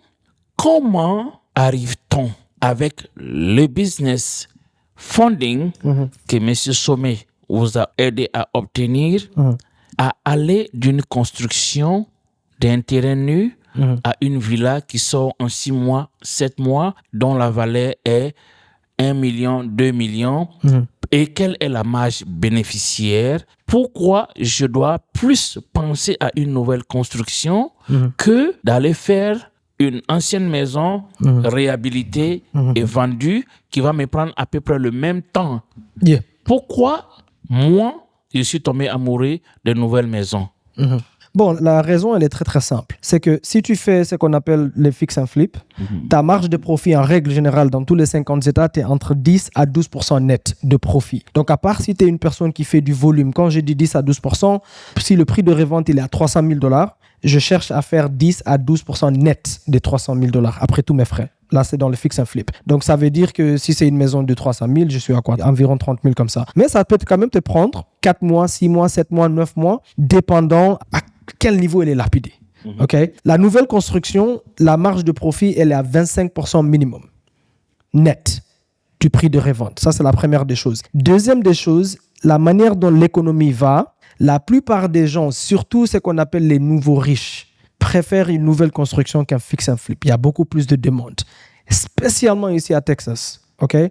Donc, la marge de profit. Si je veux me casser la tête, parce que si tu gères la même équipe, à part la fondation, tu vois, la paperasse avec l'architecte, travailler avec l'ingénieur, peut-être faire une démolition et tout ça sur le terrain, à part ça, tout le reste, tu gères exactement la même équipe. OK? Et dans une nouvelle construction, un single family, une maison individuelle, si un fix and flip te prend 6 mois, celle-ci va te prendre 9 mois. Right? Donc, la marge de profit, déjà, ça en vaut la peine parce que tu prends les mêmes risques, même énergie, tu gères la même équipe, mais tu gagnes beaucoup plus, même si ça te prend 3 mois de plus. Ça, c'est la première des choses. Et la demande, elle est très, très forte. Comme je dis, tous les riches de New York, New Jersey, tout ça là, déménagent ici. Donc, si je suis dans un état où le processus, il est rapide, je préfère faire la nouvelle construction rien que pour la marge de profit parce que je prends le même risque. Maintenant, la structure de financement, c'est exactement la même chose. Si j'ai envie de faire un fix and flip, il y a des banques privées qu'on appelle des hard money lenders ici aux États-Unis qui donnent ces produits-là, OK? Donc, souvent, ils vont te financer jusque, avec des gens comme nous qui ont l'expérience, ça peut aller jusqu'à 90% de l'achat du bien et ils vont te financer derrière pour la rénovation de la construction, ils vont te financer 100%. Donc, tout ce que toi, tu dois ramener sur la table, c'est quoi, dépendant de ton expérience? Ça peut aller de 10% jusqu'à 25% sur la table et ils te financent tout le reste. Donc, dans la nouvelle construction, je gagne beaucoup plus de marge et j'obtiens exactement le même financement qu'un fix and flipper obtient et je ramène exactement le même pourcentage de cash sur la table. Et je dois montrer exactement la même structure, un LLC, peut-être un peu d'expérience si je n'ai pas d'expérience dépendante. Donc, c'est pour ça qu'on fait dans la nouvelle construction de luxe. La demande, elle est très, très forte maintenant aux États-Unis. Deuxièmement, les marges de profit sont beaucoup plus grandes. Troisièmement, il y a beaucoup moins de surprises. Quand je faisais des fix and flip avant, parce que c'est là que j'ai commencé, tu achètes une maison, on t'avait dit que tu vas dépenser que 70 000, tu casses un mur, tu vois, il y a une des maisons, ça m'est arrivé, j'ai eu infestation de rats. Tu n'aurais pas pu prévoir ça. Parce que c'est caché derrière les murs. Avec la nouvelle construction, j'ai aucune surprise. C'est moi qui fais tout. Quand j'ai démoli, le terrain il est vierge, c'est nous qui faisons tout. Tu comprends ce que je veux dire? Donc, et aussi la nouvelle construction, il n'y a pas de plafond. C'est vraiment comme tu vas à l'école, on parle d'université, des masters, tout ça. Là, c'est le master des masters dans l'immobilier. Il n'y a plus de limite. Tu peux faire le résidentiel, le commercial et tout ça. Mais aujourd'hui, si je retourne en arrière, si je commence dans le bon marché, que la demande est là, comme on me met un fix and flip devant moi et une nouvelle construction, connaissant ce que je connais aujourd'hui, je vais directement commencer par la nouvelle construction sans hésitation du tout. Alors, les amis, comprenez, ça vient d'un master. Ça vient de quelqu'un qui pratique, ça vient de quelqu'un qui le réalise. Aujourd'hui, c'est une fierté de voir cette maison que nous allons documenter sur nos chaînes, étape par étape jusqu'à la fin. Alors donc, pour tous ceux qui sont en Afrique, lorsque nous allons vous aider à lever les fonds, si vous êtes intéressé par la nouvelle construction, n'hésitez pas à nous contacter. Et sur notre marché, je vais vous dire, sur le marché où on opère, pour ceux qui veulent investir ici dans la nouvelle construction, on va vous aider de A à Z. Qu'est-ce que je veux dire par là? Pour ceux qui ont déjà les capitaux, pas de souci. On va vous aider non seulement à sécuriser le terrain, on a déjà toutes les équipes. Donc, on peut gérer le projet de A à Z et même vous garantir la vente derrière. Donc, de A à Z. Pour ceux qui n'ont pas les capitaux, quand on vous aide à obtenir les capitaux aussi, on peut vous gérer tout de A à Z, turnkey. Carrément jusqu'à ce que vous obtenez la clé. Maintenant, la stratégie va dépendre de est-ce que vous voulez construire pour revendre pour des profits pour l'instant ou bien vous voulez construire pour louer. Ça peut varier, mais on peut vous gérer de tout de A à Z. D'accord? Donc ça, c'est sans problème. On a un service turnkey de ce côté-là dans les marchés où on opère. Pour les gens qui veulent apprendre seulement à les faire pour vous-même dans vos propres États, on a aussi ces options-là. Mais en gros, la famille, on va documenter toute la journée. On va mettre tous les liens en dessous, là où vous pouvez nous contacter. On va continuer à, bien sûr, mettre des épisodes sur divers. Comme j'ai dit, s'il y a des sujets, peut-être qu'on peut expandre un peu plus ici. Mettez juste en dessous. On va prendre du temps pour développer et aussi faire des sujets très, très spécifiques pour ces domaines-là. Je ne sais pas si tu as un dernier mot de sagesse pour eux avant qu'on les quitte ici. Alors, c'est vraiment merci à tous ceux qui nous suivent. Nous sommes encore infiniment reconnaissants. Partagez nos vidéos, likez, faites des commentaires. Si vous avez des sujets sur lesquels vous voulez que nous nous exprimons, c'est juste dans les commentaires et contactez nos équipes. Et merci, que Dieu vous bénisse, que Dieu bénisse vos familles. Merci. D'ailleurs, avant qu'on termine ici la famille, j'ai oublié, il faut que je le rajoute ici la famille. On vient d'investir sur un système qui nous coûte plus de six figures. Yes. D'accord? $100,000 plus pour ceux qui ne savent pas c'est quoi six figures. Pour optimiser le financement, cette fois-ci, quand vous venez la famille, on est passé par des banques. Les relations bancaires, c'est très, très important. Et ce système ici, la famille, vous allez venir maintenant. À la minute, à partir de 680 ou bien même un peu moins, 680 plus FICO, on peut vous dire à la minute, dès qu'on vous soumet, combien est-ce que vous êtes qualifié, combien de produits de 0%, combien de lignes de crédit, quelle banque va vous donner quoi. Si la banque veut que vous allez régler immédiatement sans même vous donner des hard inquiries. Yeah. Ça va être incroyable. Ce week-end ici, on a passé le temps installé et mettre tout le système en place avec l'équipe. D'accord, mais la famille, on vient d'investir pour vous et ça va changer le game. Ça va vraiment changer le game, la famille. Donc, je suis très, très content pour ça aussi. J'ai hâte, d'accord, on a déjà des dossiers en place. Donc la famille, si vous avez besoin du service de financement de business aux États-Unis, n'hésitez pas, on est là pour vous. On voit la prochaine fois. D'ici là, merci d'avoir regardé l'épisode. N'oubliez pas d'aimer, n'oubliez pas de laisser un commentaire, n'oubliez pas de partager. Et d'ici la prochaine fois, bien sûr, gardez la mentalité boom, soyez braves, soyez obsédés, soyez optimistes et gardez une mentalité abondante. Il y en a assez pour tout le monde, la famille. Il y en a assez pour tout le monde. Si vous tous demain, vous commencez à construire, il y aura encore assez de deals pour nous. Si vous tous demain, vous commencez à faire la logistique, il y aura encore assez de business pour nous. Si vous tous demain, vous commencez à réparer les crédits en faisant ça en tant que business, il y aura encore assez de clients pour nous. Il y en a assez pour tout le monde, la famille. Il faut qu'on arrête un peu, nous les Africains, à penser que si ton frère ou bien ta soeur réussit, ça veut dire que toi, ta chance, elle va diminuer. Il y en a assez pour tout le monde. Il y en a assez pour tout le monde. Il y en a assez pour tout le monde. On voit la prochaine fois. Sommet, merci beaucoup comme d'habitude. C'est bien. On est ensemble. Merci beaucoup, la famille. Boum, boum. Boum.